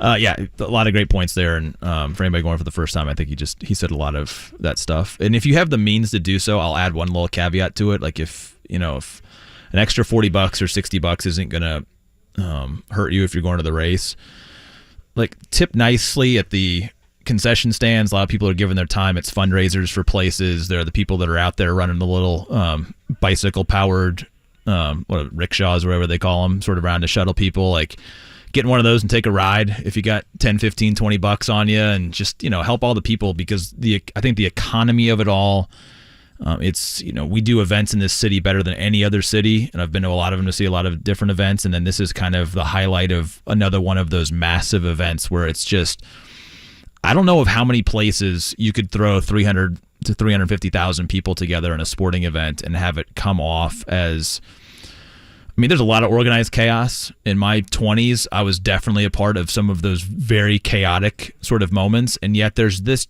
just sort of community collaboration that I think is a part of it, whether it's the pit to the paddock to wherever you might be, sitting, whatever your socioeconomic inkling is that takes you to wherever it is, like Sweet Life all the way to the spots where you can't actually see the cars very well. It's just always been, I think, it's an amazing testament to our community. So that was me attempting to talk as eloquently as Jake does about the race. But as someone who doesn't even get to work in it, I recognize just how special it is. So I appreciate him sharing that, and I hope anybody else that's going for the first time enjoys all that information. Jimmy? He's right. Without the Indianapolis 500, without IMS, without everything that it means to this city and this state, the whole jokes and random comments. I'm not saying we'd fully be in this spot in 2023, but I look and I as ignorance, I look at Nebraska or North Dakota, or I look at just further you go that way, why would I go there? He's right. You ask anybody, or anybody asks you where you're from, and you tell them from Indianapolis, Boom. Almost guaranteed that's the first question you're going to get. My analyst for this past week, Jeff Sluman, who won the 1988 PGA, is currently on his way or already in the Mediterranean. He's going to the Monaco race this week. He's like, I got a race to go to this week. I was like, oh, you got the crappier of the two, I guess. You got to go watch the F1 boys around Monaco. Okay, all of that loving, and I appreciated the answer of Jake. We haven't really gotten into some of the other stories of the race. We've got time to do that. I've also got an idea for some other callers. It's going to be on the opposite end of the experience spectrum. We'll get to that as well. Cold schedule, is that what you said? Okay, sorry, I just want to make sure I didn't know if It's that's the- Game-by-game predictions? Yes! The Fan Midday Show on 93.5 and 107.5. The Fan Save Me.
The Fan. This Fan Midday Show from the DriveHubler.com studios. I'm Will Haskett with Jimmy Cook and Eddie Garrison. We're talking 500, pretty much wall-to-wall today, although if you want to get into some other sports stories, Jimmy, I am all ears. Wouldn't it be turn to turn? Wall-to-wall, turn-to-turn. So we're going to come full circle is what you're saying? Yeah. Well, we haven't really covered, I would say, 4 turns worth of stories. It's kind of been the same story. We've kind of been stuck in like first and second gear. Yeah. Because we haven't really gotten, I would say, like deep into the weeds of the 500. So just for that suggestion, I think we should open it up to the phone lines, Eddie, so you can answer some phone calls. 239-1070. All right, here it is. I want veterans this time. We heard great calls from a couple of first-timers that are going to the race this coming Sunday in the very first segment. That was awesome. Now I want veterans who are loyal to their particular seat location. And I want you to give me the pitch. This is all positivity. I don't want actual trash talk. I want like the positive pitch as to why your seat is the best seat at the 500. Right? So if you're a turn 2 loyalist, I want to hear why. If you've been underneath the paddock at the start-finish line for 20 years, I want to hear why. If you're out there partying with me for decades between 3 and 4, I'm sorry, and I want to hear why.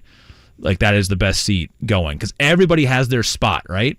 They go back. Like very few people, I think, are truly every year being like, man, can we just like upgrade a little bit more? Can we get a little bit farther here? No, you get your spot. You go with your crew. I want to know where your spot is, why your crew loves it, and why it is the best place to watch the race every year at the Indianapolis Motor Speedway. 239-1070, go. While we wait those calls, you asked for another sports topic. Please give me something fun. So here you go. Jonathan Taylor has officially found a new agent. He will be signing up with First Round Management, which is the same agent of star linebacker Shaq Leonard. So, Will Haskett, does that mean Jonathan Taylor is now going to be locked up with an extension because he has the same agent as a teammate? Oh, look, I think we have a caller. I don't have a call screener in front of me, so Jimmy, you can go ahead and do that. What do you got, Rob? You a loyalist to one particular row at the Speedway, one particular section? Let's go, Rob. What do you got? Well, yeah, we're high in turn 3. We've been high in turn 4 before. We've been at the top of the straightaway. We have not been high in turn 1 just because we got a group of 20 people. It's hard to get up there to move there. But a few years ago, we got high in turn 3. It's easier to see the cars coming at you to see if they complete the pass going into the turn rather than it is to sit up in 4th and see if they completed the pass before they get down in turn 1. We think turn 3, we could see half the track from there up high. That's the place for us. Yeah, like kind of there's like less distraction watching cars come down the back stretch than there is on the front stretch, Rob, is the way that I've always sort of thought about it being in turn 3 is like you really get to see racing and setup as it comes through. I mean, yeah, you're missing the pit stops, obviously, but from just a pure racing standpoint, I've always found kind of that interaction with the cars coming down the back stretch into 3 and then out through 4 to be sort of the most intimate of watching racing, actual racing of the race. Yeah, we really like the seats. And, again, when you got a group of 20 people, it's hard to move very far, very fast. It is. Rob, thanks for the call. I really appreciate that. I wanted to point out, he said that they've been high in turns 3 and turn 4. I've been high in turn 3 and 4 before, but I think he was talking about relative seat proximity. Location. Sounded like sorry, they may have thrown that out there. Who is the okay, we got the agent here. So we're going to like just do this awful Jonathan Taylor story in between taking phone calls on people. So let's go. At Rap Sheet on Twitter is where you're looking for. No. I'm looking at the highest NFL running backs coming up, paid running backs this year. Christian McCaffrey's making 16 per. Alvin Kamara, $15 million per season. Gross. Dalvin Cook, 12.6. Like Alvin Kamara, I'm grossing the money, just to clarify that. Derrick Henry, $12.5 million. Nick Chubb rounds out the top 5 at $12.2 million per season. So is this new agent going to get Jonathan Taylor a contract? I don't think you get Christian McCaffrey money. You don't want, to be clear, if you're a Colts fan, you don't want Christian McCaffrey this is the money. negotiation window that we're going to have here. So would you be okay with $12.5 million a year for a running back? Depending on the years, I could stomach it because of how talented he is. You got 1 year left, right? And you're on a rookie deal for your quarterback for another. You know what? If you signed him to a 3-year, $37 million contract, so that's 12 and change or something like that. That'd be okay because you don't have to pay your quarterback yet. My biggest issue with it all, and there's so much hinging on what Anthony Richardson becomes, but if you're trying to build a championship team, it does not get done with highly paid running backs. It just doesn't happen. They are a dime a dozen. This is awesome. Find me another bad story to talk about while we talk to... I can do that, no problem. Pace car driver. Let's go to John. Okay, I did not. There are two Johns there, so Eddie went with the 59th straight Indy 500 John. 59 straight, John. Come on. Yes. That's awesome. Hello. How old were you at your first one, John? I was 12. See, I've skipped a few. I was the same age I was when I started. I grew up literally right off of 30th in Georgetown, so it was pretty easy for me to get to the race. Back then, you could be a 12-year-old kid and walk over to the track, and hell, I was going over there when I was 8 years old all by myself. They didn't think anything of it. Now my parents would have been put in jail. But, give me your best seat. I have sat our seats right now for the last 20-some years, even though I haven't always sat there, have been in the third turn, up at the top, just like the previous caller said. Wow, if you go to races, and I have sat in the first turn, low, front row, fourth turn, and in several suites. And if you go to races doesn't matter whether it's 500 or not, the best way to see the cars make the moves is as they're coming toward you. And from our seats at the top, I can see coming off the apex of 2 all the way down the back stretch through 3 until they come out to the wall at the end of 4. So you see half the track. The only downside is if you're in the sun, you end up with a hell of a sunburn. Yes. And the sun's in your eyes, so you got to wear shades. Other than that, hey, I wouldn't sit any other way on a track. The first turn would be my only other option.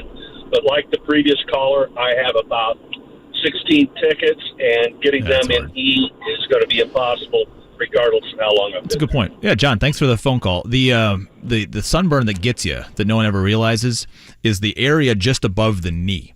Because you typically put the sunscreen on below the knee when you're wearing shorts. Then you go sit out there in 3 and 4, and those shorts kind of creep up on you, and boom, next thing you know, you're cherry roasted on the top of the knee. So there's another one of those tips for the first-timers. If you're going to be out in the sun, make sure we're giving nice thigh spreads, a couple of reapplications throughout the course of the day, right there on the thigh. Make sure you get that sunscreen on before you start drinking, too, because a lot of times, you kind of lose track of time and everything like that. You put that sunscreen on there. It was just announced a little bit ago. Oh, we'll hold that thought. We'll hold the thought. Something was just announced a little bit ago. We'll get Will's reaction to it without any further content other than the fact it involves what a tease. Somebody and in your this city. favorite seats at the track here on the Fan Midday Show. It's JM.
107.5 The Fan. Quick final segment to wrap up the second hour. Jimmy, you got anybody else want to share their seat love with us? Let's go other John. We went with John 59 straight. Let's go other John in line. Turn on your mic. My goodness. Hi, John. Hey, how are you? Great, you? Good, thank you. Hey, I sat in turn 2 in the Upper Vista deck there, Southeast Vista deck. Sure. So I love those seats. I got nobody in front of me. I can stand up if I want to. I love watching the cars kind of snake down the backstretch. Me, I wouldn't change those seats for anything. I feel like we have, and I have no statistic to back this up, John, but I feel like we've had more incidents out of 1 into 2 than most other places around the track. Do you get a lot of action there? Oh, yeah. Last year in particular, I think every wreck was... yeah, that sounds right. Grosjean wrecked in turn 2. Sage Karam wrecked in there's a lot of activity there. Yeah, that's awesome. Thanks for sharing. Appreciate the phone call. I think a lot of it has to do, too, with... you get a lot of the grandstands and everything coming down 1 out of 4 down the straightaway into 1. Again, this is not me being a racing expert. This is me making it up, but I think there is some truth to this. You're blocked away from a lot of the wind that comes down there. When you come out of 1 into 2, you're way more exposed to the elements, especially going down the backstretch there. And a lot of times you see those cars kind of hit a little bit, depending on where the wind's coming from. I haven't actually looked at the wind forecast for Sunday. The teams obviously have. They know where that's going to be an impact and where things could get a little bit hairier. Did you want to hit me with something really fast here? No, I was just curious. I've got a minute to react to whatever this breaking news is. I was just curious to build off of that whole thing about being behind the wheel, and we talked a little bit about just the importance of in general being able to dominate early. Well, there's no worry about dominating for a pace car driver. Tyrese Halliburton is going to be the pace car driver. Well, for you, the last pace car driver that was a part of the Pacers was Victor Oladipo. Yeah, he wasn't here that long after that. Does that concern you about Tyrese Halliburton's future now that he's driving the pace car? No, but I mean, come on. Superstars are only as superstar-ish as their next big contract. So, do you think he's going to go faster next year now that he's driving the pace car? You know what? I think he plays at a perfectly appropriate pace for what he needs to do for that job, and we're going to see who he's going to have as a running mate coming up here at the NBA draft next month, and I'm excited for that one. But I'm not going to get either behind I'm not going to get depressed or more optimistic because of this one, because the last time we had the face of a franchise drive this car, we know how quickly that all sort of worked out. Eddie has just changed my out time. I was literally going to throw a break in 3, 2, and look, we have another minute and 40 seconds to talk through this amazing. So you're not saying there's an ego boost of epic proportions that happens from driving the pace car? I'm not going to point to driving the car as the reason why Victor Oladipo all of a sudden decided this wasn't his city anymore. Because if it did at some point, we got to start having a real look at the pace car and what's going on there. Please tell me that you watched Jimmy Butler do that and didn't just laugh your ass off at that because of what he was because of that whole thing here. And of course it was on a team where Oladipo presently is injured again and sitting on the bench watching, and here it is, my city. It's like, so you went to the Heat. It can't be your city because there's a guy on your team who's already apparently put his flag down and said that it's his city. So you left what was your city and went to somebody else's city. I'm just, I don't think he was saying city. He wasn't? I don't think Butler was saying city. Oh, what was he saying? That's a word I can't say on radio. Does it rhyme with bit? Yep. Okay. That's what I thought. I thought you were saying my city. Well, maybe it is Victor Oladipo's city, and that's actually just Jimmy Butler's ish. So that's Jimmy Butler's ish, and still Victor Oladipo's city. Maybe it works out. They're sharing. It's Tyrese Halliburton's now. He's driving the pace car. Sharing is caring. Eddie, thank you. Gosh, you guys, this is such a positive day today. I wish Tyrese Halliburton all the best driving that car. I couldn't imagine how cool that experience is. And Adam Driver, Kylo Ren himself, will be lightsabering the flags up from top the starting position. So that's really cool as well. All of that goes in the great marketing strategy that is this week and is this race. We'll talk to the guy in charge of the marketing at IMS, Michael Kaltenmark, next.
The Fan.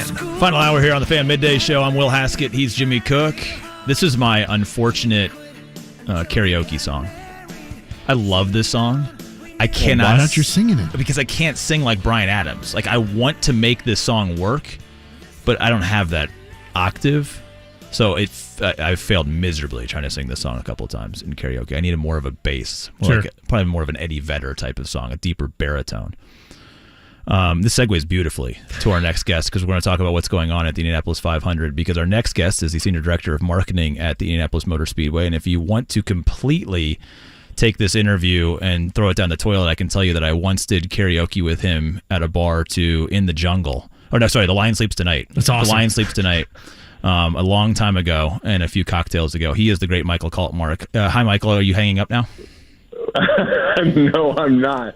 But I can't believe you divulged that on air. Who hit the high notes? There's plenty of other things from that trip that we will not divulge on the air, but that was definitely a highlight of it. The high notes? Who hit the high notes? Both of you, or just? Well, you have to both have a crack at it. Okay, right. Okay. It's a team effort. I got a nice falsetto. It was okay. Yeah, it's fine. That was before. You young kids, this was before social media or phones that took video or anything like that. Thank God, is that the truth? Speaking of young kids and taking videos and stuff, Michael, I asked this question really at the top of the show. Like, I don't know where things are from a social media standpoint, marketing standpoint. Trying to attract new people to come to this, I imagine, is a lot different than it was 30, 40 years ago. You're way more connected to sort of that. So I want to start off with that. This experience, ticket sales are looking great. Numbers are looking sort of great. Attracting a new generation of race fans to come to IMS, what does that entail, and what does your team look to try and do to leverage all of those things that we're trying to keep our kids off of when we go home every night? Well, I'll tell you, Will, the secret formula, I think, to that is actually the snake pit. So when it comes to the racing itself, I think we rely a lot on our tried and true patrons. And so that's why you'll see out here on practice days and qualifying days, kids 15 and under are free. And so if we've got, our blue bloods coming out like they always do, that's our incentive to get them to bring the young ones. And they've been doing a great job. So that's sort of the evangelical work they can do. And, of course, we certainly come alongside them and try to help. I know IndyCar is doing a great job at accessing a younger demographic by positioning the drivers in a way that's relevant. But on the track side, the promoter side, it gets a little bit more difficult. So we try to have our core audience do that by getting their young ones in that are 15 and under for free when it comes to those practice and qualifying days. But then back to the snake pit, I think that's our secret formula to introduce a younger demographic to the Indianapolis Motor Speedway and the Indy 500 without actually kind of forcing them into a race. They're into EDM, they're into festivals and concerts, and so we've got more than 20,000 18 to 25-year-olds out in turn 3 at an EDM show with pyro going off, and I'm not sure if they realize there's a race happening as well, but it's their sort of pilgrimage on Memorial Day weekend, and eventually, I think there's a shelf life for EDM concert going. Eventually, they age out, and they say, well, we've always gone to the track on Memorial Day weekend. We should probably go, and we can go in the infield. Maybe we won't go to the snake pit. And then eventually they settle down. They may have kids, and they're like, okay, well, I'm not going to do the infield anymore. I'm going to pay for grandstand seats. And so we're starting to see that evolution. And I think promoters across the country would kill for something like the snake pit, and we have it. So we're trying to leverage it to the best of its ability. How do you find the right balance between trying to garner new audience or new race fans of any age versus not letting your hardcore diehards feel left out through that process? Yeah, Jimmy, I think sticking to the traditions, right? This place is nothing if not for the traditions that we uphold, and so we try not to taint the product or any of the traditions we have. And I think that really resonates with our core audience. That's what keeps them coming back because you heard Jake talk about it when he listens to Taps, and that's not going away. And so he's able to have his moment for himself. And I think we have those sorts of experiences built in, whether it's race day or during the month of May or any of our other events. The Indianapolis Motor Speedway, thanks to Roger Penske's leadership, just keeps getting better with age. And so I think if we preserve that aspect of our facility and of our events, then we're not alienating our core audience. They still feel like it's the Indianapolis Motor Speedway and the Indy 500 they know and love, and so that's not going away. But yet we're able to be a little bit additive to the recipe and still attract a younger demographic. Speaking with Michael Kaltenmark, Senior Director of Marketing at the Indianapolis Motor Speedway. Many of you might know him as the dog guy from Butler for all of those years, which is how I actually had to introduce Michael to my co-host today. I was like, do you remember the guy that had the dog at Butler? It's still a famous thing. Now, what many people don't know about Michael is during the whole time at Butler, he was moonlighting and doing communications work for Ed Carpenter Racing, and before that for Vision, and pretty much has been with Ed for such a long period of time. We had Ed on earlier in the show, and I've been asking a lot of people, Michael, about sort of learning experiences and how it informs what you're doing now. From all of that experience in the pits and with a particular race team this month, and now being on the, as you mentioned, the sort of the promoter side of working for IMS, what from those years did you learn that most informs some of the things that you do now working for the venue? That's a really good question. I think it gave me a lot of perspective and maybe some empathy for my counterparts on the team side. But I think as a promoter, obviously, first and foremost, I'm trying to position the brand and sell a bunch of tickets. And so at the core of what I do, that's it. And then beyond that, I've got a lot of stakeholders, certainly the people that buy the tickets, but then we've got the people who compete here and vendors and all these different stakeholders across the board. And fortunately, I've had some experience in most of those areas. So I've been on the competition side. I've been a fan. I've been in the stands with Will, wearing neon shirts, rooting for Ed Carpenter. We're not supposed to share that either. Come on now, if we're going to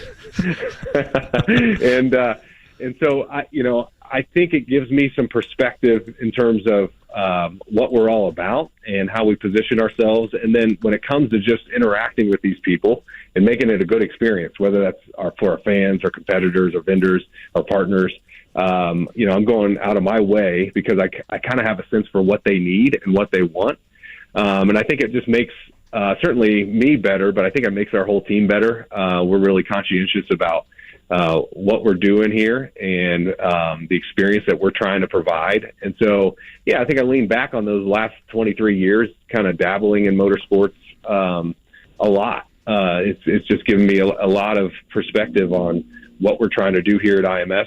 Frankly, I want us to truly be the racing capital of the world. It's easy to sort of put that flag in the ground during the month of May. But then when we get past May and we host NASCAR or we host IMSA, I really want those folks to come here and think, man, they do it different at IMS. It feels unlike any other track we go to. They're first class. And so I really pour myself into that because I know what it's like to be in their shoes. I know what it's like to go from track to track to be a part of the traveling circus. And so I want the experience at IMS to be completely unique and different in a good way. Michael, I've never been a hardcore concert goer, but I did have an opportunity a couple of years ago to see Shaq DJ in person, and it was awesome. Like, it was great. He was out at Summer League in Las Vegas, and it was amazing. Like, it was truly just a spectacle just because of how towering Shaq is, but how much fun he has doing this. What went into the process of landing him, and how excited were you guys from a marketing perspective on that Snake Pit angle of having him be a part of this event? So we work with Chris Schroeder Productions, and he's pretty ingrained in the EDM scene, and so he helps us each year assemble a lineup, and he did a fantastic job last year with the likes of Deadmau5 and others, and so we felt like it was going to be a challenge this year to top that, and he came through in spades. And as we were putting the lineup together, he said, "What do you guys think of DJ Diesel?" And we just look at each other, and I don't think it clicked right away. We're like, "I'm not familiar." And he goes, "No, Shaquille O'Neal, DJ Diesel." We're like, "We have to have him. Yes. We don't even know if he sounds good. Like, we've got to have him." And so we were thrilled with that addition to the lineup, and think that he's a big draw. He gives some credibility to the event outside of our typical EDM concert goer, because pretty much everybody in the stands has probably heard of Shaquille O'Neal, and most people in the stands have no intention of setting foot in the Snake Pit, but they've heard of Shaq, and for the most part, I think Shaq probably has a pretty high approval rating across the United States, and so if Shaq's at the Indy 500 and in the Snake Pit, Well, okay, I can get on with that. That's cool. That adds some credibility to the snake pit and our event overall. And so it's good. And we're going to try to leverage Shaquille as much as we can. Of course, it's playoff time, and he has a day job. And so we're trying to balance that right now with the NBA season.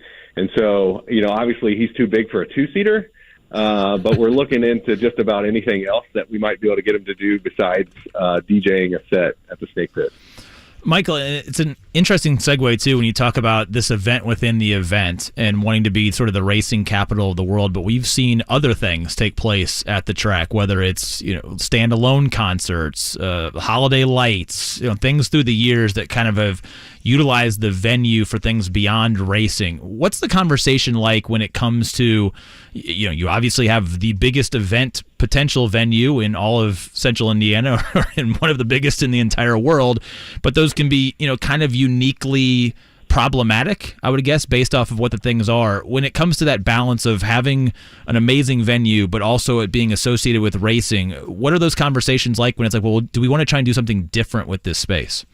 Yeah, I mean, you've got the largest sporting venue in the world.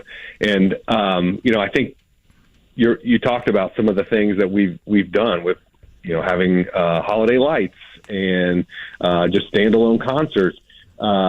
Since Roger Penske and company took over, we sort of narrowed the focus and gotten back to our roots of racing. And I don't think that's a bad thing. It helps the team certainly, and kind of keeps us from getting spread too thin. And so when we're not hosting races, there's still something happening out here day in and day out. It's usually OEMs and car manufacturers renting the track and using track time to host VIP clients or preferred dealers or whatever.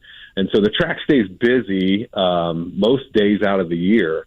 However, there are opportunities outside of just racing where we can host events. And we try to do that strategically now in a way that makes sense for the business and for our people. And so, we've hosted conferences and special exhibitions with partners like Shell and things like that. But one of the big things we have coming up where we felt like, okay, this is an opportunity for us outside of racing that makes sense for our people and our business, but probably doesn't spread us too thin or detract. And that's next year's solar eclipse, where Indianapolis will be in the path of totality. And so we thought, well, you need to be outside for that. And there's a great STEM component involved with this. And so we reached out to NASA, and they said, yeah, we'd love to partner with you. And so next April, we're going to, be a host site, an official host site for, the eclipse that's coming through. And so those are ways where we look to try to leverage the venue in a way that's beyond just racing and do so strategically. And so as those types of things come up, I think we'll jump at it. But when it comes to just standalone concerts, I think Live Nation and our venues in town do a great job of that. We don't need to fill that void. Please tell me what it's like to be like, hey, hi, NASA. I'd like to, can I talk to one of your rocket scientists, please? Like, what's that phone call like? It's really awesome. They have a whole group that's sort of dedicated to this. So they've picked like half a dozen locations that are in the path of this eclipse. And so we did some outreach because we have some relationships there. A lot of IndyCar drivers have done some collaborations with folks at NASA over the years. And so fortunately we had a contact that we could reach out to, and they were game right away. And they were here last weekend, touring the facility again, kind of to get to see it in event mode. And they were impressed by what they saw. And so we have some big plans in the works for next April when the eclipse comes through. It'll come through on a Monday, and so we've just been thinking about, okay, that's a school day. Can we get schools involved? I mean, this place can hold over 325,000 people, right? So I'm not saying we'll have that many for the eclipse, but we're going to go out of our way to see if we can. And some of the activations we're talking about on site could be really cool for this thing. So again, we want to do things in a way that set us apart. And so I think as solar eclipses go, this may be the greatest spectacle in eclipse viewing to ever happen. And it's going to trademark that. I'm on it. What's the craziest marketing or ad campaign throughout your time here that maybe you thought of or dreamed up that either was maybe too big or too many moving parts of it to be able to launch for the month of May? Oh, I don't know, Jimmy. That'd probably be a better question for Doug Bowles. But there's just so many things. I think we throw things at the wall all the time. I think online, I read people's comments. I think they think we don't do anything here. But the reality is we're always talking about celebrities we could bring in or stunts we could pull off. I know that's all Doug Bowles thinks about. Like, he is a promoter at heart. And so he's constantly texting us or coming into our office with ideas. And then we got to figure out a way to either make it happen or tell him no, reluctantly. So I think we often think big and try to find ways to do the extraordinary, because we feel like the Indy 500, being the greatest spectacle, deserves that sort of thinking. And so, I think you can think back, Jimmy, to things like the Hot Wheels stunt where they jumped the truck. You remember that one, Will? I think we were out in turn 3. We were for that, yeah. We had a great view. And then, there's Red Bull guys jumping motorcycles around the track, some of that stuff. Last year we did a Red Bull keys to the track, and guys were doing things on dirt bikes around here that I never thought people would go for. And I'm not just talking about driving them through tunnels. Like, they were driving them on grandstands and other things. And I thought, who approved this? But it was awesome. It made for great video. So I can't come up with a good one. I'm sure Doug Bowles would have a good example for you, Jimmy. But I got to tell you, we're constantly thinking about big things that we could pull off here that nobody's ever done, because that's what we do. You know what? The other day, I was in a meeting, and Tom Cruise's name came up. I don't know, out of nowhere. And Roger Penske goes, Roger Penske goes, you think he could drive an Indy car? And we were like, yeah, he could probably do like a test lap. And then Roger asked me if I saw the Maverick movie, and I couldn't believe it. I didn't know Roger watched movies, but he does. He liked it. So there you go. More pressure to try and make all of those dreams come true when they throw out big names, or getting your two sons to meet Adam Driver / Kylo Ren when he's in your town, because that's gonna be a hard ask right there, Dad. I know. I showed my kids yesterday. I'm like, look who's waving the green flag, and they were like, Kylo Ren, and I said, yeah. And then they're like, do we get to meet him? And I was like, probably not. Probably not. Crushing dreams. 2 years ago, though, we had a couple guys from Dude Perfect, and they just happened to run into them. Yes. And that was gold. Thank God I didn't have to arrange that meetup. It was just serendipity. They ran into him, and it was great. But, yeah, I make no promises. Yeah. Can't do it. Can't do that. What are you most excited for this weekend? Oh, Will, we've got it's awesome. We've got less than, I don't know, we've got a few thousand reserve seats left. Tickets are just flying out the door, and Snake Pit's up, Carb Day's way up. The Indy 500 is up, and not just over last year, but we're starting to look at previous years. We're starting to knock on the door of 2016. We're not going to have a sellout this year, although I'd love that. We're starting to bring 2016 into the conversation, and it's been a fantastic month. You think about the Grand Prix. It was our best attendance since 2015. You look at the first week of oval practice, and we had our best attendance since 2016. Then you look at qualifying weekend. Since we went to that format in 2011, that 2-day single weekend format, we had our best attendance since then. And so now we're looking at our best race day attendance since 2016 when we had the sellout. And then as far as Carb Day and Snake Pit, we'll just have to see. But they're going to be stellar crowds, amazing weather on tap. There's still tickets available for all this. And so I hope people continue to buy. It's incredible. I mean, we're ready to host a fantastic weekend, and I'm giddy about it. I cannot wait. It's going to be great. It was already electric out here on qualifying weekend, and this weekend is just going to be off the charts. And so we're pumped. We're excited. This is why we do what we do. And so to see people come back like this, we're thrilled. We just can't wait for it to get here. Michael, I feel like 2016 is such a huge bar to shoot for, but like you mentioned, you guys are always shooting for the moon in general when promoting and setting this event up. What is a success for you at the end of the day? When you look back on Monday morning and you see what you guys were able to achieve, what for you is a success for your year of planning for this thing? Yeah, I think some of it, Jimmy, is the numbers I just talked about, right? Because at the end of the day, you kind of get evaluated on that, and the numbers look great. And so now I'm already thinking ahead. Okay, what else? Like you said, what else are we going to get judged upon? I think customer experience is a big one. We'll put out during the race. We'll be monitoring social media and sort of taking stock in terms of what people are saying about us, the questions they're asking of us, the complaints they're logging. We have a social media task force that responds to those in real time. But then also tracks the sentiment and sort of the major themes.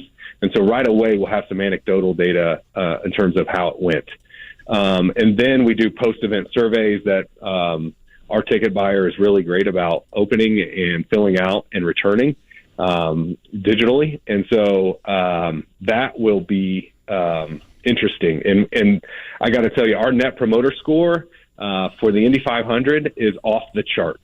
And it's their numbers that would make Mickey Mouse blush. And so I'm fortunate to be able to market a strong brand like that. People love this event and they love us, and they let us know that. And so that's really cool. And so we'll be looking at that over the next 7 to 14 days to make sure that we performed. We did what we needed to do to provide a great experience for people who came. And then I think, in addition to that, we're going to see how the renewal period goes. When the checker flag falls, that starts our race to renew. And so there's 500 hours, roughly 2 weeks, that people have to put in their renewal and also put in a request for an upgrade. And so after that 2 weeks, we typically have the venue half sold out for the next race, for the next year's race. And so with more people than can fit in, in the stands for the Daytona 500, for example. So it's huge. Those 500 hours are huge. And we're already up on renewals. Renewal period is technically open. If you want to renew now, you can. And we're already up over last year's renewals. And so at this point in time anyway. So far, so good, but we've got a race weekend to have happen, and so we need to see how it goes. First, Roger Penske's main priority is that people have a great experience. That's why he keeps adding digital boards and making sure the restrooms are clean, and frankly, dumping $50 million into this place since he bought it, because he wants people to have a good experience. If they do, chances are they'll come back. Michael Kaltenmark, Senior Director of Marketing at the Indianapolis Motor Speedway. It's been a big year leading to a big month and leading to a big day on Sunday. Enjoy it like you always do, and if you need a place to escape on Monday, the pool's ready, so bring the boys over. My man. Appreciate that. Yep. Hey, good thanks for the time. You guys. Yep. Go Dogs. Man, second time in with that Go Dogs. He's a year older than Ed and I, though, so he's the wiser of the trio. So he got first pick of the neon shirts then? He did. My outfit was so historically bad. So I actually want to say, that was Vision Racing days, and Michael was doing, he was still working for Butler, but then in the month of May, he would go and help out with social media and marketing and everything for them. And so we had, at that point in time, that was like the heyday of our group. It was the year before my wife and I would have our first child, and that was the year they won the neon car. So it's like this entire group, we've got to go as neon yellow as possible.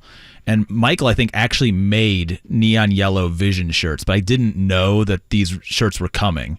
So I got on eBay. Like, this is like pre-Amazon being able to buy like everything, I got on eBay and got a yellow shirt, went to like CVS, like a neon yellow shirt, went to CVS and bought those pieces of printing paper that you could then iron on to your shirt, and like ink jetted the Vision logo and the number onto that thing and plastered it on there. But so it's like a white background with that, because I can't cut it out and iron it. It just doesn't really work very well. And I put so much time into making this amazing shirt. And then lo and behold, like everybody else, like I'm pretty sure Mike was the one that made like this bulk order of like legitimate shirts with and everything on it. And I show up with this white patch. I bought women's capri pants that were like baby blue with neon yellow piping on them. Sure. It was awesome. So you did not make the trade though out for one of those bulk Heck order. No. You kept the. Heck no. I had a neon yellow headband, and I had these neon yellow. They were sunglasses, but my son actually, I think, was trying to find him to take, because it's neon day, ironically, at his school today. And I still have these glasses. I put them in my kid's dress-up bin. And for the people on YouTube, you're getting this beautiful view of it. But they weren't slots. They were literally like tiny holes poked in it, so it looked like I couldn't see out of them, but the holes were small on one end and big on the other, so that visual, I could see out of them, but it looked like I was just wearing literally like neon covers over my eyes. It was... The consumption at that race was epic. And there are photos of this, though, somewhere. Oh, they're all over Facebook. Okay. I mean, this is literally why I can't run for president. Like, that race alone might be a part of it. There was, I got free tickets that year, and we sat on the straight, and we were kind of low down, and back to the conversation of people calling in, and they were terrible seats. Like, if you sit really low on the front stretch, you can't see a whole lot. I'm sorry if anybody out there has low front. You can see the pits. So if you really want to see the pits, I actually think it's pretty good for kids because they can kind of see that action in front of them. It's really hard to keep the track on. But for a bunch of like 28-year-olds who had been overserved for 6 hours and you wanted to see the actual race, like not being in 3 and 4 was a different change for that year. But there's, I mean, that whole crew, I'll never forget going home that night. I mean, we couldn't be with the rest of the 40 because we gotten these free tickets, and you would watch the race, and every time that camera would pan around between 3 and 4, there was just this massive humanity. It just looked like this welt of neon yellow and orange just sticking out in the middle of the. It was amazing. Awesome. It was so good. So I appreciate him taking the time and letting me embarrass him on the air. He's texting me something. I'm sure he's like, never, ever, ever, ever bring up personal details again on the air. But that's what I do, because what are you going to do? I'm only in here for the day. More of the Fan Midday Show coming up. It's just me, Jimmy, and you the rest of the way. So let us know what you want to talk about. 239-1070. If you have any race tips, favorite seats, if you're a first timer, we'll throw it open to anybody that wants to talk about the race the rest of the show.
The Fan.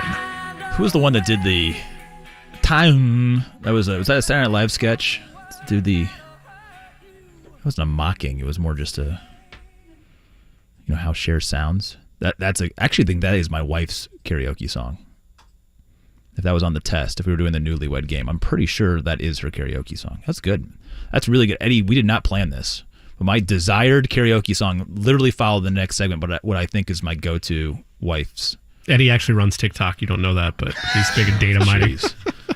I mean, the amount of conversations and ads I'm getting in my Twitter feed sometimes is freaky how that goes.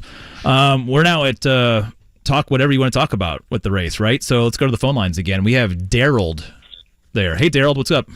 Hey, how you guys doing today? Great, good. First timer, long timer, best seat. Which category you fall into? Well, I'm just calling in to give your listeners some information that plan on using Uber or Lyft to get to the track this year and to get out of the track.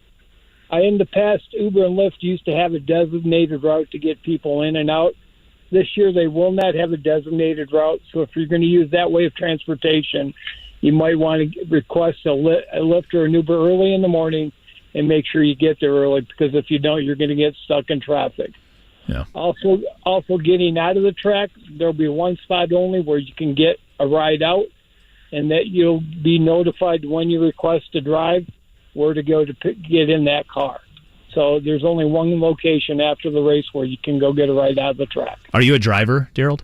Yes, I've got over 4,000 rides. Yeah. So let me this is great. This is why I love sitting here doing this show.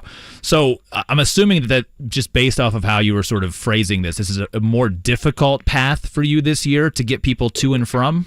Yes, we got to take the same route as everybody else. We used to take the route that was designated for the buses, but this year we don't have that. Got it. So if you're going to use Lyft or Uber, you might want to leave early. Or if you don't, you're going to get stuck in traffic. Right. And then are you probably going to likely just be in the queue already towards the end of the race, and then whoever kind of finds you just has to find your car and then work their way out of it?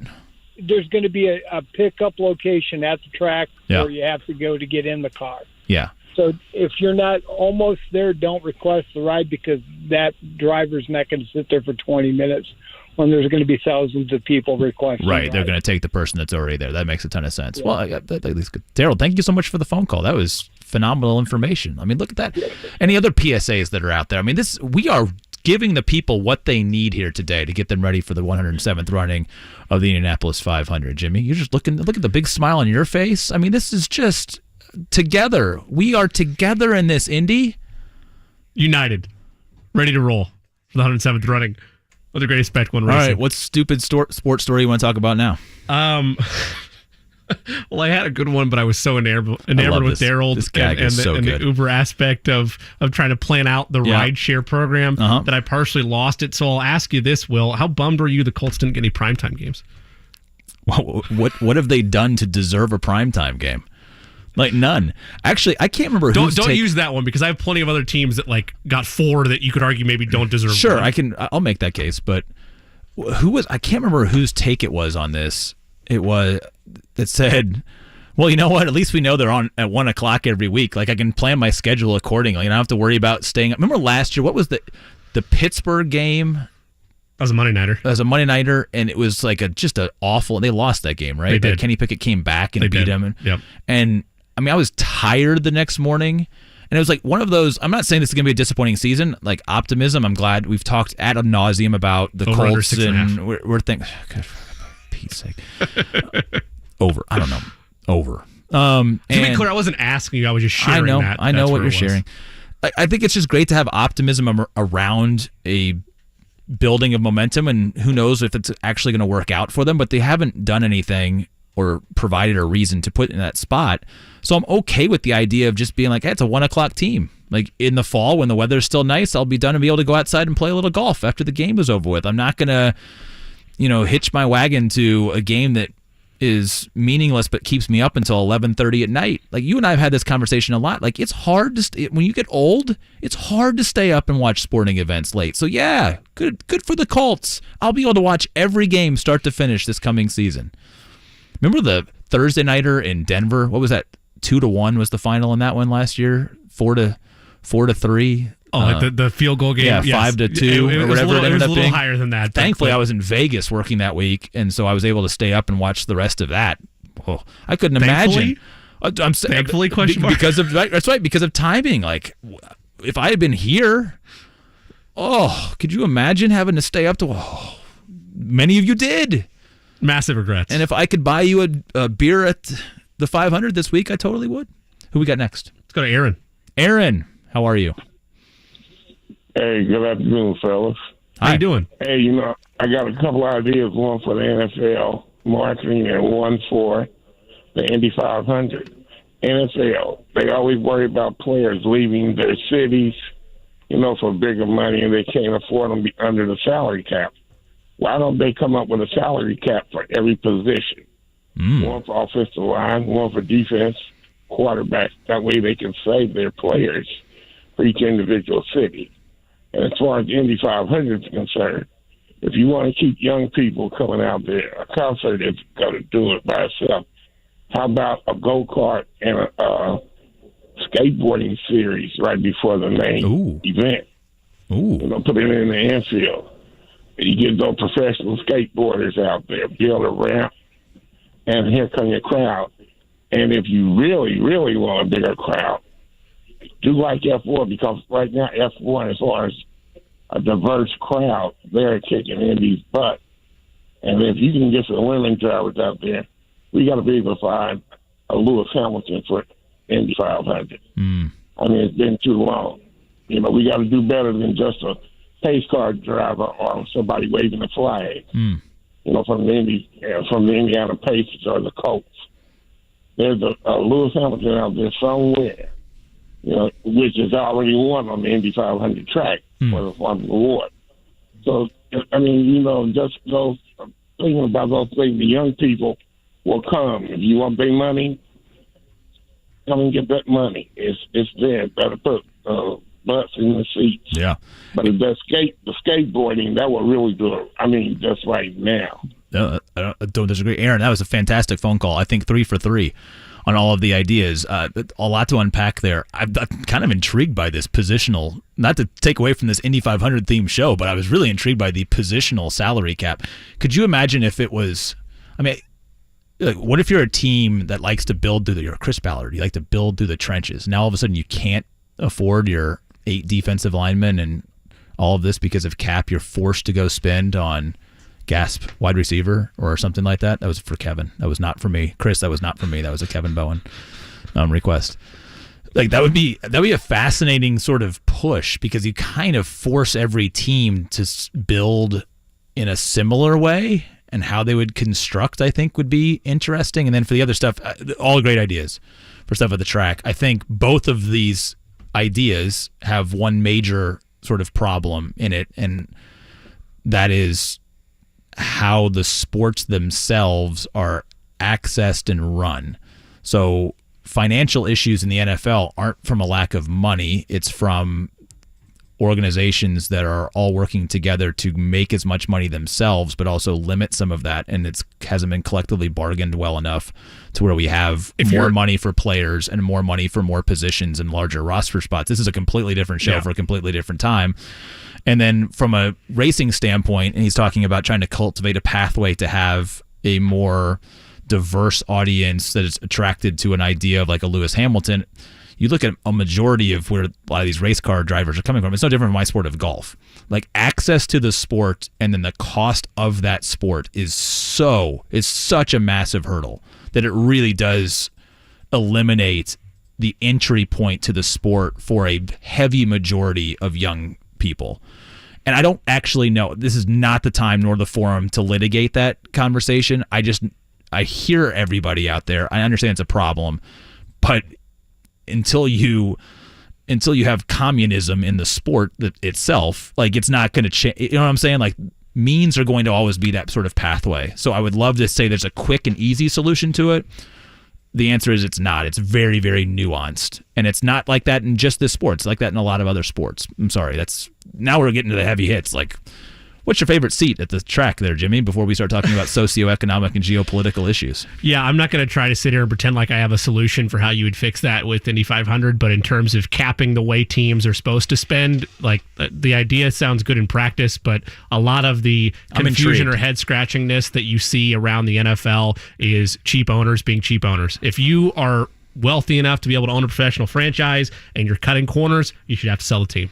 You should not be owning it. It should be a means by which to build your community and contend for championships. It should not be a way as a side hustle for you as a billionaire to try to generate massive profits year over year. Well, the problem is now it's so expensive to play the game, to get into the game. I mean, look at the Commanders sale, and what someone's suing Bank of America now for $500 billion because they didn't get the line of credit they thought they needed in order to buy the franchise. I'm way over paraphrasing the conversation, but or the news story and how it all goes down, but now it's like it's not as if there's a million Jeff Bezoses laying around who can buy a team outright in cash and then still be a billionaire with other things going on. Like you'll see guys that are cashing out as much as they can to get into this game because then it's a absolute money printing mechanism. It's the safest business that you could get into right now. Like if you are a billionaire for whatever you did, I guarantee you the industry you are coming from for the most part is not nearly as safe as one where you have 32 owners working all together and colluding to make as much money as possible together when there is no relegation, there is no penalty for being bad at that ownership sort of standpoint. So you're right. There's a number of things that are working against it being a fairer, more open market system to where all of your teams are going to be able to go out and spend sort of lavishly. And again, I'm not saying that there's a simple solution to that problem. I'm just saying that's the way the structure is built, and that creates the inherent problem. If you can't afford to keep the team afloat and spend in the right areas, don't try and weasel your way into a $6.05 billion bid to get it in the first place. Just don't do it. You're doing yourself a disservice, and you're a disservice to whatever community that you are usurping. Even though Dan Snyder is scum, and I'm not mad that he's going to be out of the NFL here and whenever that pen goes to paper. But so many great people could have bought into that, but by the time you water it down with 55 different bidders in one particular bid, it's very difficult now to have a singular human who could be really good at that job have sole ownership of a franchise. That's why you see conglomerates so often. The values have escalated so much that guys that bought, I mean, what the Irsay family paid for what was the Rams and flipped them for the Colts, right? I mean, what they paid by inflation standards to what the Irsay family now, it's unbelievable how that has. Wow, that escalated really quickly. We'll wrap the show up next. It's JMV.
107.5 The Fan. Sad news today. Just came across Tina Turner passing away at the age of 83. Died at her home in Switzerland today following a long illness. Queen of rock and roll. If you haven't seen, I just watched for the second time the documentary on her. I think it's on HBO, so you can probably find it on HBO Max. I mean, she crushed it for 50 years in the business. Went through obviously a lot of awful things and overcame them and became such a voice of strength. And I mean, that voice was strong, unbelievable. So our respects to Tina Turner, who passes away at the age of 83. This is typically the segment where we talk about our picks for the week. We only have a couple of minutes for that. I did want to say that the NCAA did a sports gambling landscape survey. Shockingly, they found out that betting is prevalent among young adults. What? Wow. Can you read that one more time? What a shocking... You say young adults? Survey results Wednesday that indicate betting is prevalent among young adults, especially on college campuses and within minority communities, it says in here. Do you have any idea how dangerous it would have been for a 20, 21, 19-year-old Jay Cook to be able to place wagers with the amount of sports and late nights spent around it? Oh, my goodness. Well, apparently that's what's happening. Not have been great. It's a problem. 1-800-9 with it. It's Eddie, a problem. what's the other one? 1-800-GAMBLER. Thank you. It's a problem. But let's make some picks. The Jay Cook Plays of the Day. This is me, all right? I'm not an athlete. This is my way. This is how I win. That's 2 days in a row now that we've had awkward segues to that. The day before... It wasn't awkward. That was comedically brilliant. Okay, let me rephrase. This 2 days in a row we've had comedic brilliance because the day before that it was, oh man, the NFL, they're potentially have a second wave of gambling violations. But hey, here's some bets for you on a Wednesday.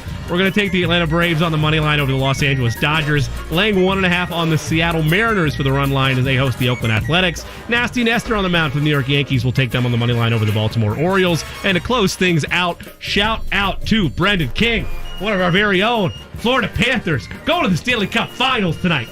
Give me them on the money line to make a clean sweep.